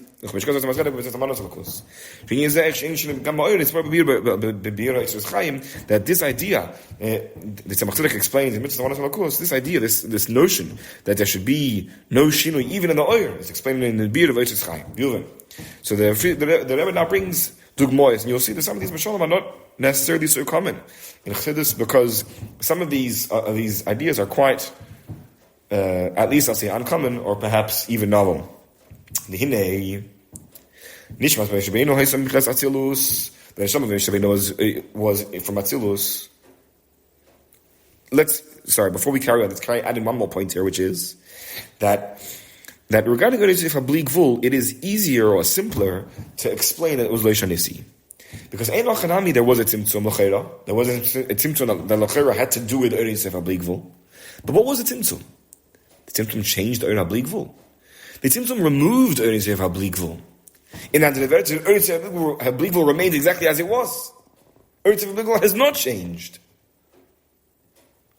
And in other words, if I was going to go and take Yosef Habli Gvul and give it a Tzimtzum B'derech Miyot, then L'Chera there's Befeirush. There's Shinui here. But the fact is that Tzimtzum B'derech Siluk, that's the biggest proof that notwithstanding the fact that there is Tzimtzum occurring, the Tzimtzum isn't touching the Yosef Habli Gvul. The Yosef Habli Gvul remains Loisha Nisi. He remains who and how he is. He hasn't changed as a result of this. There's more beer required here to fully explain and unravel what that means. And the fact is that if he's an Ur, so then Gili matters to him, and if Gili matters to him, and now he's no longer in his Gala in certain places, that's an indication that there is Shinoi. But we definitely can say that in a certain respect there exists this union of Loisha Nisi, even by the Yosef Habli Gvul, and to go further into it, we have to leave for another time. But now we're saying even by Ur HaGvul. Even when we have this Ur HaGvul, and the Ur HaGvul was nismait, there was a tzimtzum b'derech miyut, it was made to a kav kotz v'dak. That's a pretty significant tzimtzum. It's a pretty significant shinui. Even there, we're going to say Loisha Nisi. And this is the dugmois here. Hinei nishmas meshabino haisum b'chnesatilos. Neshama meshabino was a neshama datzilos ukiyadua. Right? In general, this explains that there are different neshamas. Neshamas datzilos, neshamas tabiyah. There's a sugis in samachvav, sugis in other places as well. What does it mean? You're neshama datzilos in this world. So the simple explanation is just to skim the surface. That neshama datzilos remains in every single neshama traverses as it comes into this world, traverses all the olamas. The question is, where does it pick up the qualities, the properties of the olam that it enters, and where does it go in only b'derech havara, b'derech ma'ivir, right? B'derech ma'ivir, b'derech hislabshos. So neshama debiyah, as a neshama descends through each of the olamas and comes into this world, it takes on the levushim, it takes on the nature, it takes on the reality of whichever olam it is. If it's neshama debiyah, neshama dat, so it comes through neshama datzilos, and it puts on the clothes, so to speak. It attains, or it adopts the manner of the reality of Atzilus, and then it comes into Bria, and it adopts the manner of Bria. And if it remains in Neshama de Bria, then it goes through Neshama, the Olamos, Yitzir Anasiyah, B'derech Ma'ivir Bilvad, and not B'derech Hislabshos. So it hasn't gone into the B'derech Hislabshos, it hasn't put on the clothing of the reality that in each of those worlds, rather it remains in Neshama de Bria. B'chlolos and Chassidus, it speaks more about, I've seen more about Neshamas Atzilus versus Neshamas Debiyah. It doesn't really differentiate between Neshama Debiyah and Neshama Yisira as much. But Neshama Atzilus, Neshama Moshe Rabbeinu, all it means is that Neshama Moshe Rabbeinu, it came into this world, it had to traverse Olam Abriya, Olam Yisira, Olam Asiyah, but it went through the B'derech Ma'ivir, it traveled through without picking up any of the dirt, without picking up any of the reality that exists within the lower elements. It remained in Neshama Atzilus in its fullest sense. So, we have Neshama Moshe Rabbeinu, Neshama Atzilus. What does that mean? It means that Atzilus illuminated in and through him in a revealed way, in an expressed way down here. So now, what do we see? Atzilus is down here. So here we have Atzilus. Atzilus is part of the Kav Kotzer V'dak process. It's limited to one reality, to one olam. It's dafkan olam abriya, dafkan olam meisir, dafkan olam. What's it doing in Asiyah? How could there be Atzilus in Asiyah? Doesn't make any sense. How could there be any embodiment? And I'm not referring to a body physically. How could there be any reflection of Atzilus in a vot like Asiyah, or Yitzir or Bria for that matter? Novaden. It must be that Atzilus is always here, but that usually we have no way of accessing that. We have no way of seeing that, of experiencing that. Now I can experience it. Let's read it inside. Itself. There's nothing wrong with coming into Elam Asiyah. If Moshe was here, we would have once again an Eir Atzilus. So there's not a problem with Eir Atzilus being an Elam Asiyah. Actually, there is no expression of the Eir Atzilus down here in this world. We must say perforce that there is a Metzius of Eir Atzilus Lamata now down here.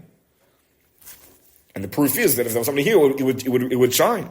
But it's just not being expressed in this generation. We say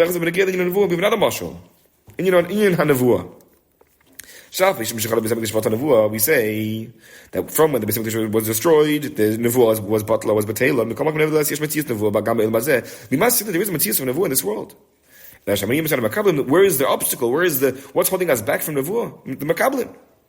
It's the Ur Shefa itself. The Ur and the Shefa, which is connected with Nevuah, is not shaykhs to this world. In that case, it never could have been here. And if it was here, clearly it's shaykhs to being here. Clearly it's here all along. Just that we don't have the handles with which to we don't know how to eat it.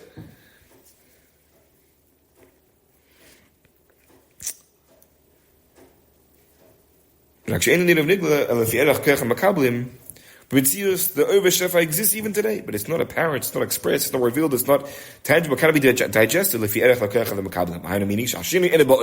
change is not in the Oir. There's no one who's there to receive the Oir. Ain't nobody home.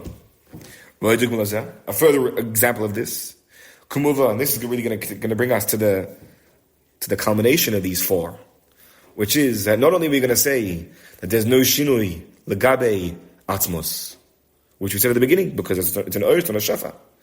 And Oir is disconnected from Atmos. Not only is there no Shinoi Lagabe Oir Sefer Bligvul, because it was nostalgic, it wasn't that it was Nismait. Not only is there no Shinoi Lagabe Oir Hagvul, because even the Oir Hagvul, no matter where the Oir Hagvul is, it's everywhere. The question is, are you shaykhs to receiving it? Are you shaykhs to connecting to it? To touching it? But even the Gabi the Makablim, even there's no Shinoi. Even the Gabi the Makablim, who we experience the Shinoi every single day. We experience the absence of Elokus. Even there, Lo Yishanisi. There is still in our experience as well, there's no real Shinoi. It feels like a Shinoi, true. It's not a real Shinoi. Let's read inside. The further example of this is like the Moshe of the Rav, who is lowering himself to share Chochmah with somebody who would be called a small child relative to his Haskalah. As the Friedrich brings in his mind, the Moshe of Rav, Hamashpia intellect to his Talmidim. What is the intention of the Rav? The Rav wants to achieve that the Nitiyos of his plantlings, his saplings, they should be like him. They should one day become like him. If the Makabel is to tolerate and to be able to carry the Hashpah right now, as he is at Tinu Kotan Lefias Kolosai, he removes the Ur HaSeichel entirely. Because, of course, the Seichel of the Rav is far beyond the dreams. It's unfathomable for the Seichel, in the world of the Seichel and Havana of the Talmud. And therefore, what does Rav need to do? He needs to come up with an Ur Seichel which is compatible with the Makabel. The Makabel can relate to. It makes many times in order that the Talmud should be niskabel. Sorry, that the Inyan should be niskabel by the Talmud. And if so, excuse me, and this is connecting us back to the word of the Maggid. Legabi hamakabel aval atzmoi any tzimtzum klal. Sorry, we're not up to that yet. The connection back to the Maggid. All the tzimtzum are only relative to the makabel, but la'atzmoi there's no tzimtzum at all. Maheno meaning. Shasiluk seichel harav in a bifin seichel harav ein nimtza. The removal of the seichel harav is not in such a manner that the seichel harav is no longer found. Ki imrada shelei shayches hatalmid hamakabel. It has no connection yet. As of yet, to the Talmud who's receiving the Seichel. If the Rav is teaching the Talmud that 1 + 1 = 2, he's teaching them a very basic, the Aleph base, whatever it might be, so then his great Haskalah is right now not Negea, it doesn't touch the Talmud whatsoever. Therefore, when the Rav needs to go and be mashpia and be magala seichel to his talmid, as I seichel should have any begilui, the seichel of the Rav is not begilui. Afilui aseichel hamugbol shebe'erech letalmid kvi shoetz l'Rav biyachad im seichel yish l'Rav mitzad asmai. Let's read that again a bit slower. When the Rav needs to be mashpia and be megala seichel to his student, as I then seichel shel Rav ene begilui. The seichel of this Rav is not apparent to the Talmud. Even the limited seichel that in the Rav's mind is shaykhs to the Talmud, as it is conjoined with, not really conjoined because it's really part of it, as it is part and parcel of the initial seichel of the Rav, even if the Rav has located within his expansive and qualitatively unfathomable seichel, in the words of the Talmud, of course, even if the Rav is located within that, the smallest aspect that is shaykh to the Talmud, so that smallest seichel, as it is united, as it is a part of the rest of the seichel, is no longer shaykh to the Kabbalah again. It's only when everything else is removed, because it's only when all this is removed that we can talk about the Talmud actually receiving it. Because the movement from all this is understood. Even with the there's no inyan of shinui really. From all this is understood that even with the there's no inyan of shinui, because the shinui is only in the experience of void that the makabel has. Who is be'erach to receive only the that comes down.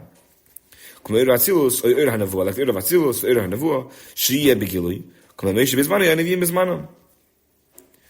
this, until now, this mashal has carried for us the kav kotz of adak, that Ur HaGvul is also still lo yishanisi. Because even as it is nismait, but that same Ur HaGvul, one with the rest of the Ur, is also, in other words, the entire scope of capacity that the Talmud has is the only thing that actually limits the Oyer. Because this same Oyer in the Seichel of the Rav is unlimited and has not been touched by the fact that there's a Shinui here. So the Shinui remains only Shaykhus to the experience of the Makabel, but not in the world of the Rav as well. Now we're going to take this mashal one step further. You see, the Balalog goes even further, and he says, even mitzad tzimtzum itself, there's still no inyan of shinui. Even mitzad tzimtzum, there's no shinui. What mitzad tzimtzum, there's no shinui? What does that mean? Their purposes for the sake of gilui, just like that Rav. If the main point of tzimtzum is that it should be received, kanal b'mashal, and if so, tzimtzum mastir. Tzimtzum is mastir. Tzimtzum is there for Kabbalah, to be neskala by the Talmud. And what's the real agenda? The real agenda is netiyos of kamaisai, that he should grow from this and become just like the Rav. Or, in other words, that he should be the chatzi tzura that becomes one with the Eibishter. The words of the Magid. So to explain this in the mashal, so what is the real agenda? What is the desire of the Rav? He wants the saplings to be like him one day. The purpose is that at the end of the day, the Talmud should become like the Rav. In order for the Talmud to come to this, there first needs to be a tzimtzum and siluk of the seichel Rav entirely. You have to entirely remove the seichel Rav. It's not just that. Kav needs to be hamshach of a very, very refined and very, very contained kav of seichel. And I said, he has to come up with an seichel which is the erech to the Talmud. And even after the Rav has come up with this seichel which is the erech to the Talmud, and he can't teach the Talmud as it is by him. Because by him, in his world, it's a part of this massive picture. And therefore the entire seichel will be possessed, will be supercharged, we use that word a lot today, by being a part of this massive picture. He has to give it exactly only in the shaykhis, as it can be received in the olam, in the velt of the Talmud. And many halamis. In order that it should be able to be properly received by the Talmud. And through this, through this, he can eventually affect that the plantlings and the saplings should be like him one day as well. It's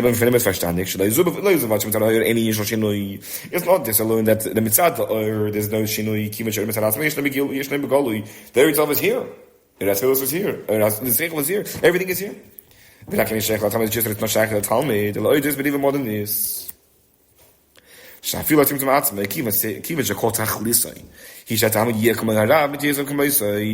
symptom itself, since the entire purpose is that the Talmud should become like the Rav. We want through this that the Talmud should eventually be able to become the Rav.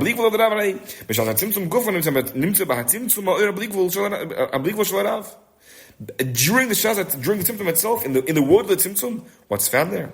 If not, the Rav itself. Because that's who his whole existence is. This is what symptom is about. This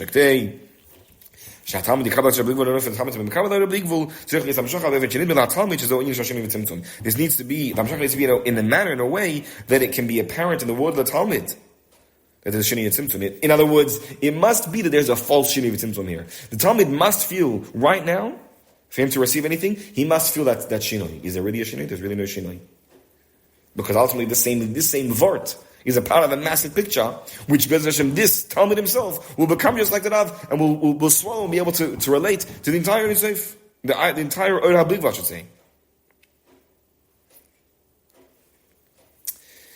All there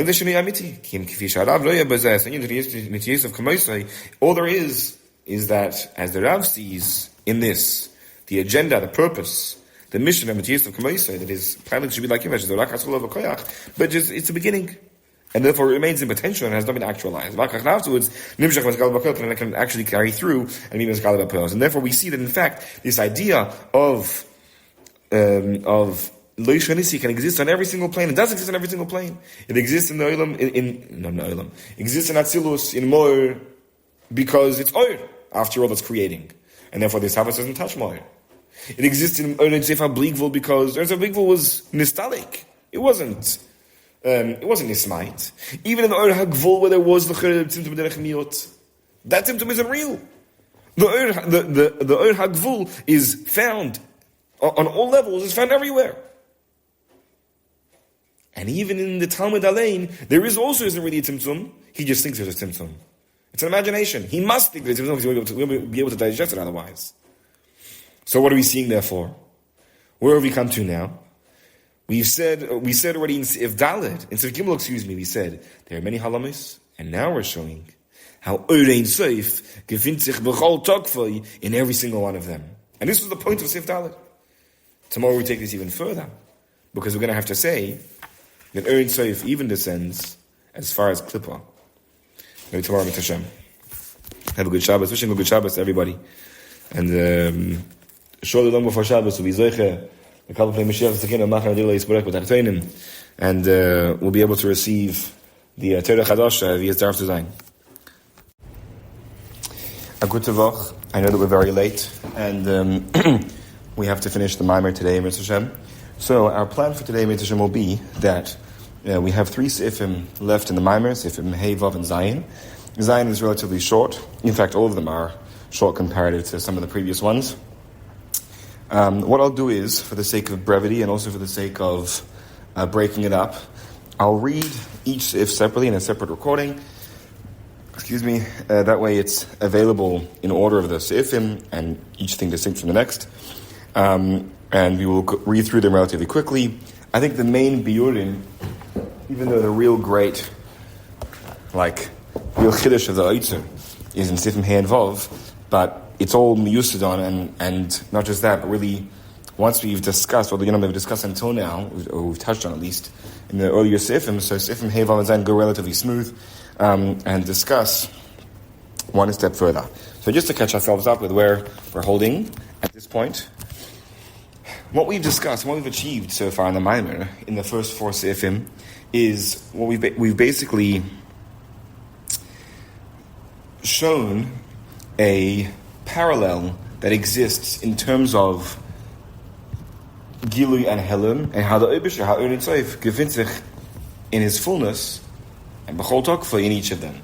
How in every place where there is Gilui Elokus, there is similarly Helim of Elokus. But and that Helim, as we explained from the Baal Shem Tov and from all the other places, from the whole discussion, the Mashal, with the Nevuah, B'chol, that Helim, the Helim itself, is Elokus. There is nothing else besides for that Helim. And for illustrated purposes, just in the concept of Ani Havaya Lishanisi, the idea that the Eibusher shouldn't have changed. So on the one side, we're of course saying that the Eibusher is B'tachlis Harichuk because he remains entirely unchanged by the creation, which is a very important thing. And in fact, that's the entire point, from one perspective of the idea of Ani Havaya Lishanisi, that Hashem cannot have changed because Hashem is entirely beyond, transcends, and there is no relationship between Atmos Mahus and the Bria whatsoever. And the proof is that he hasn't changed. It's the same thing. And yet at the same time we say that if Ani Havaya Lishanisi, that means that Atzmos Mahus Gofin in this world as well. Nothing really changed. So while on the one side we're saying that there's the ultimate Richuk, because Ani Havaya Lishanisi, we're also saying that there's the ultimate Kiruv. Even though Kiruv, by definition, is contrary, is antithetical to the entire idea of Ani Havaya Lishanisi, because Lishanisi is nothing which is close. I didn't come close to anything. There isn't anything new. If I'm close to anything, there's something outside me that I'm close to. That's not the case of Ani Havaya Lishanisi. I remain absolutely and entirely and only Lishanisi, myself, exactly as I was before. And yet, nevertheless, automatically, if the Tzimtzum is Loike Pshutai, it comes out of Atmos Mahus Gofin sich da lamata in Olam Hazeh Hagashmi, and you can't deny it because it's Tzimtzum Loike Pshutai and Yavei Lishanisi. I didn't change. However, until now we've only said it in Madregas of Elokus. We've explained how Sai in the Moir itself, and also in the Ein Sof, as it is a Kecha in the Ein HaBligvul, and even in the Ein HaGvul, and even as it is Mitzad Mekabel, in all these respects, Ani Havaya Lishanisi remains true. And therefore, the Eibusher Gofin sich, even in the Helim that we experience, the Eibusher is there. And not only is the Eibusher there, and therefore we see the greatness, the hafla of Ein Sof through that, but from the flip side, which is perhaps the vort of the Baal Shem Tov, but from the flip side, we also see the scope for us to grow, to be Maila ourselves, to unite with that idea, because in this Helim is Eibusher. However, we have not yet seen that there should be Eibusher, in a real Helim, where there is no parallel kedusha or elokus in this thing. For example, in Klippa is a helmet elokus, but there's no parallel gili of elokus that occurs here. There's in each of these previous things, in each of the previous madrigas, there was a helim. That's true. Clearly, there's a helim. There is some form of tzimtzum, right? Corresponding to which there was a gili of elokus in some manner. Even in the mashal of the Rav and the Talmud, where what is the Talmud getting something? Of course, it's getting something. It's getting the aleph base. The Rav is shayches to whatever. Enoch. But what he's getting right now, he's getting. So in other words, there is gilui, there is the lamata adin tachlis, and there is the lamata adin ketz of the helim. And there too, because tzimtzum is b'shvil gilui, so there cannot be tzimtzum without gilui. It's just a prat in the gilui itself, and therefore. Elokus, Eibish, not Elokus, Eibish Tiralein, Givitzich and the Helm. Now we're going further. We're saying even in the Klippa, where there's no shaykhs for Kedusha, for Gili Elokus in this Klippa. This Klippa, by definition, doesn't allow Elokus through. There too, even that Helm. Even in that Helm is Eibish. That's going to be a Seif Vav. So let's read through inside. Seif Hey. Even though after all these matters of the Pu'ulas HaTzimtzum, right, the influence of the Tzimtzum being in such a way that actually nothing changed. Nevertheless pertaining to the matters of Gilev expression of the Eibishter, it is in a way of Helim, Achar Helim, which we explained already, Helim. The first one is going to be the Helim Kecha Bligvul, the Eira Bligvul. And the second element is that even when we have, in other words, that's heder ha'or, right? The removal, the siluk of the or. And then we say achar helm is the second dimension of helm, which is on the Ur HaGvul, in other words, Heder HaGilui, where there is Ur, but the Ur is going to be conditioned, is going to be constrained and constricted. In other words, it's a Tzimtzum B'derech Miut. As we understood already earlier from the Tuna of the Baal Shem Tov regarding the investment of Erin Seif in the 22 letters of the Aleph Beis, all the way until the Yislabsh and Tevavay L'Cheshach. This is what the Maamar continues in the Friedrich Rebbe's Maamar when he says, open quote, nevertheless, the Erin Seif is not felt. Even the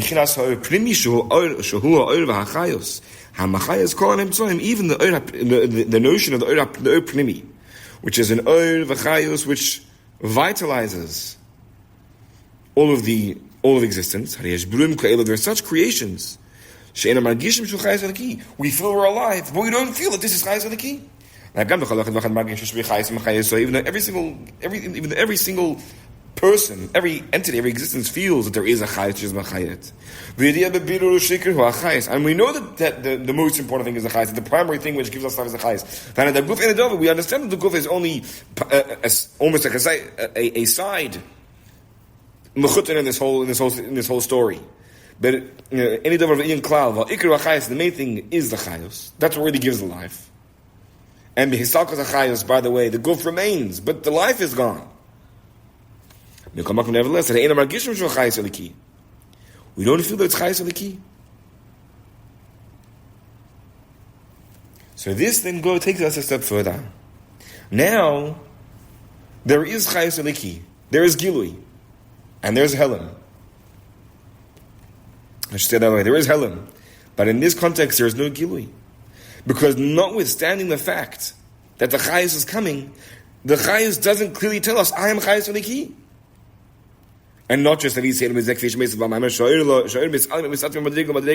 Ur is so concealed that to the extent that a physical existence here can say, I made myself, says Parei. Notwithstanding the fact that Yaakov Alein comes to Parei, gives him the bracha, and through this is the bracha of the Nilus and v'chulu. In other words, it's clearly Gilui. Parei can come and say, Chayos Eliki, this is me. Here, where is there? There's no Gilui here. There's no Gilui. Gilui L'kus cannot reach here. This is just purely Helen. If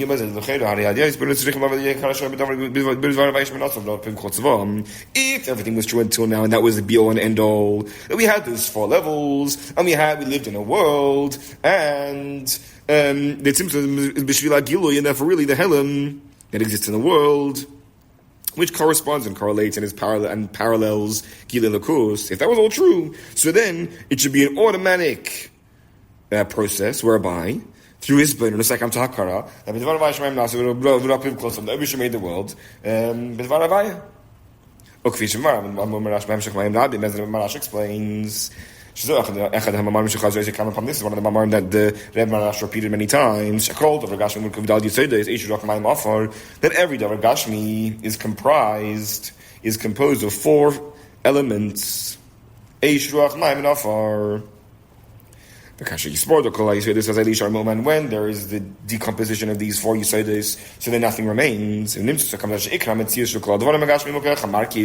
what then in that case is the Ikar Metzius of anything physical, of anything corporeal? It's the Koyach HaMarkiv, it's the Koyach which keeps these 4 elements in place, which keeps them composed. Which unites and connects all these foundations, all these elements, the Yossi Lamana, being that it is beyond all 4 of them, therefore it has a koyach to be marking them together. Whose source is from the Maimer of the Asana Mamonis that was Machaya, the given creation, and creates them from every single moment. In a way that your word stands in Shamayim, to be Machai the Shemayim, as he adds there in the Maimer, the Marash adds, he brings from Tanya and Paragimel in Shayachad V'Amunah that word I given Rishus to see the Chayas and the Ruchnis in every single creation, which is constantly recreating it. The physical creation its corporeality, its chumrius, the fact that it exists, its tangibility would not be seen to us. All we could see is the ikar, which is the real ikar, which is the chayes v'liki. Now, let's talk tachas af and tish. What are we dealing with over here? Tapara de placha. Are we able to come to this isbonus easily? It does exist. You can a person can Chassidus speaks about it all the time that you can come to such a hakara through his bonus. But after there's a we can come to such a helim that the entire situation is inverse, it's flipped. Where I can say that I am the creator of this Nile River. It was my that achieved all of this. I can totally deny the existence in this autonomous and world of denial. Excuse the pun. In this world of denial, we can go and deny the fact that the Chayes L'Ki is Machai the world. There's so much Helam here that there is no corresponding Gili L'Kus. To the extent there is Choshech Al Pnei Tim Kanal, this is the greatest Helam, and indeed, because as we explained before, that Helam is in our Maimer equivalent to Ili Achar Ili. The fact that it's Nelam is because it's higher and yet higher. This is the inyan of the Helam Iliyah L'Mayladin Ketz. This is if we just asked a question. We basically posed a question. We said, but Helam goes further.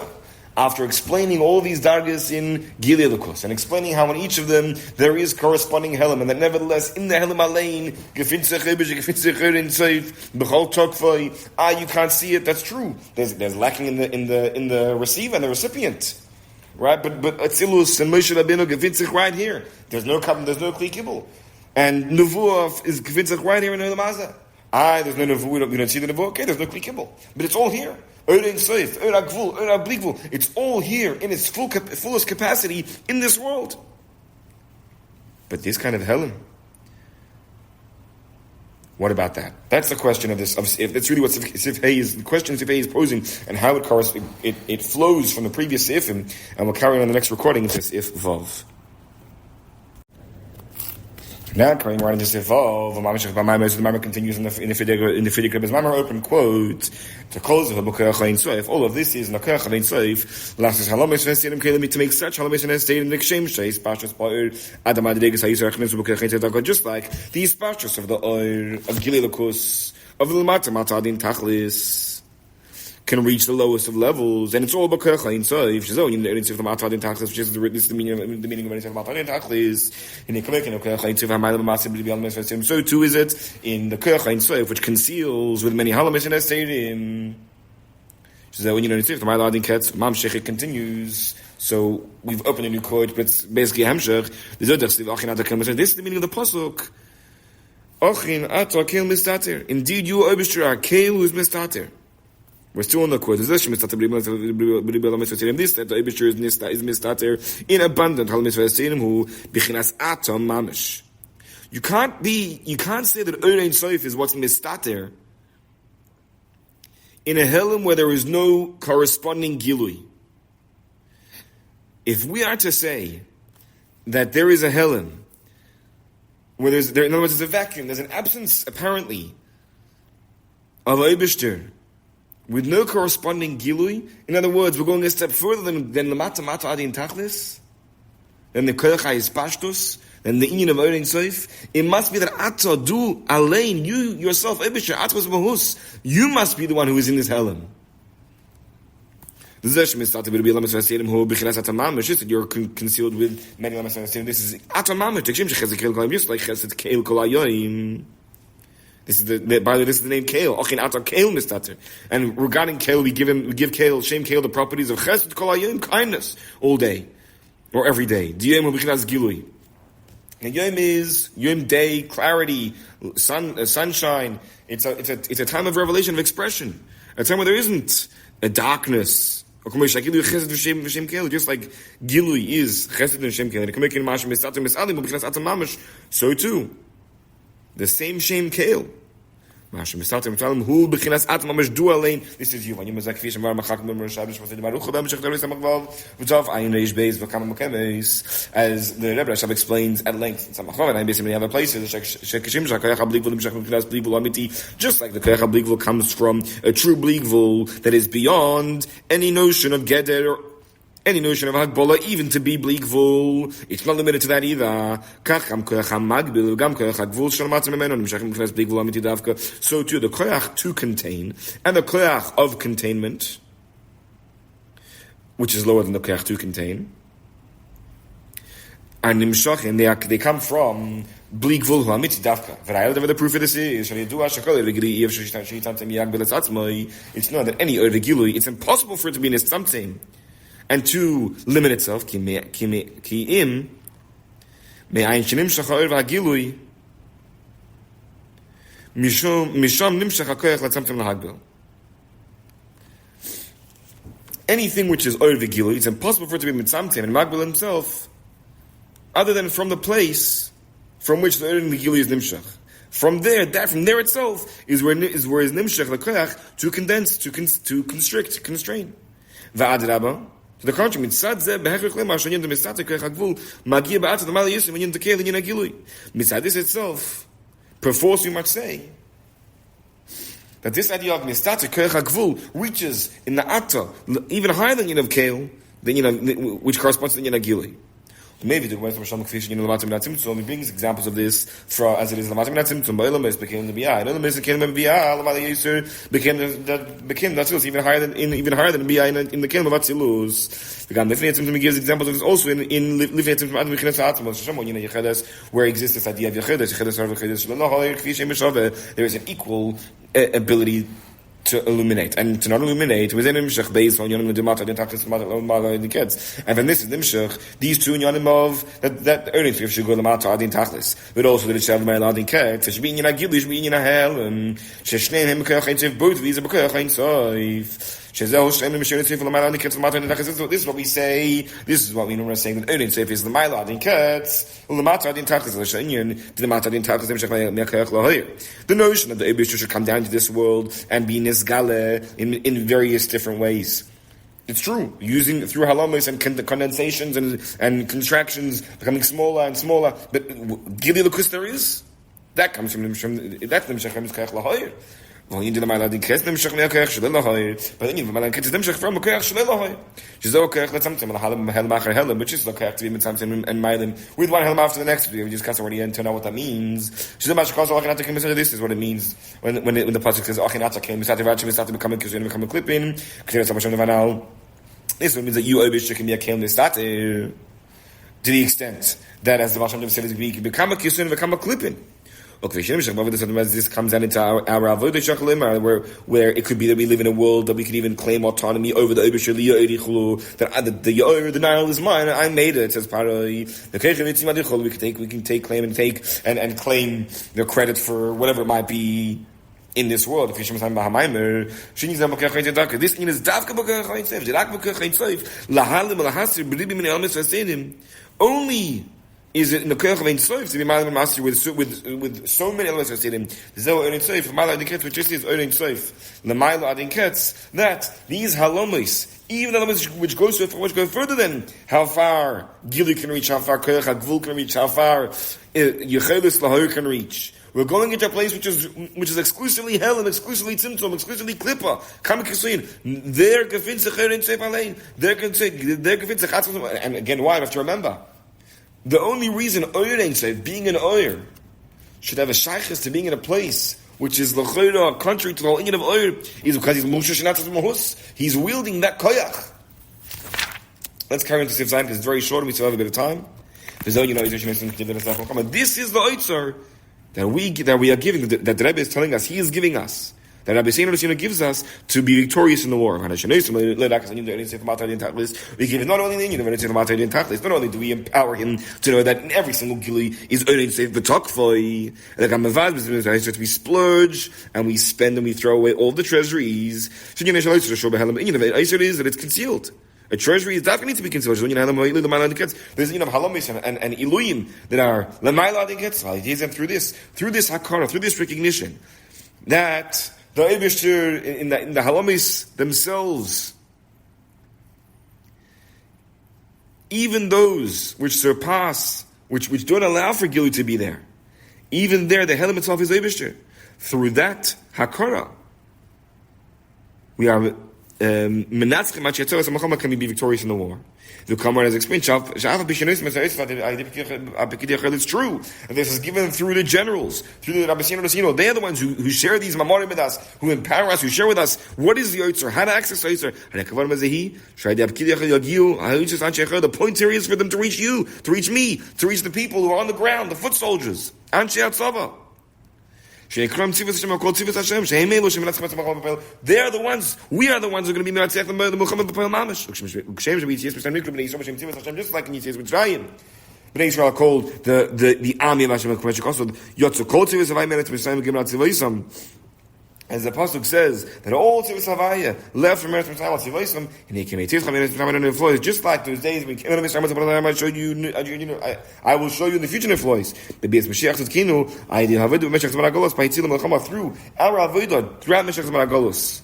Going out to war, but if it's Shalokim, it's the Oitzer Yiras Shemayim, we take with us, the Oitzer Yiras Shemayim, which is a whole other discussion that we really should have touched on. Mit Hashem, we still will touch on one day. Through which we are Makabel the Oitzer Shalamayla, we are victorious in war, we go with an outstretched arm, with an upraised arm. I think Mashiach is going to be Mamash, through Mashiach is going to be Mamash.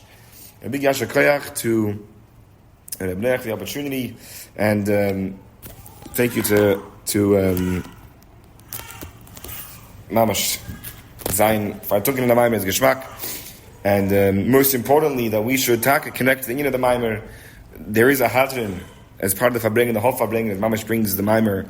It's focused on the Maimer, and it brings the Maimer into Avodah. Brings in the story of Rabbi Akiva, where he saw the shul, he saw the fox coming out of the kachim, base kachim, and all of his friends couldn't laugh because they couldn't see the Gila Likus, they couldn't see Ochin Ata in the Ochin Ata Kelim Mistat, they couldn't see it in the Mistat. They couldn't see how a shul and the fox coming out, that itself is. They couldn't see that itself is Atotumos Alein, that the Charisha, that Tzia Besadin Tzion Kisadat Ticharesh, that Tzion will be plowed like a field, that itself is what prepares the ground for the Zriyah. It is the Zriyah. This is the beginning of the Zriyah itself. That when Mashiach comes to say, Oidcha Havaya Kiyanav to be, those Halmis Ve'esim that we cannot explain, there is no Gili the Kus there. That itself, that is Ataz Mahus. And this is the Oitzer that we receive. May we finally, after far too many Halamis Ve'esim, and after utilizing the Oitzer, may we be Zoicha, to see the B'Poel Mamash, with the base of Mikdash Shlishi, B'Karev Mamash.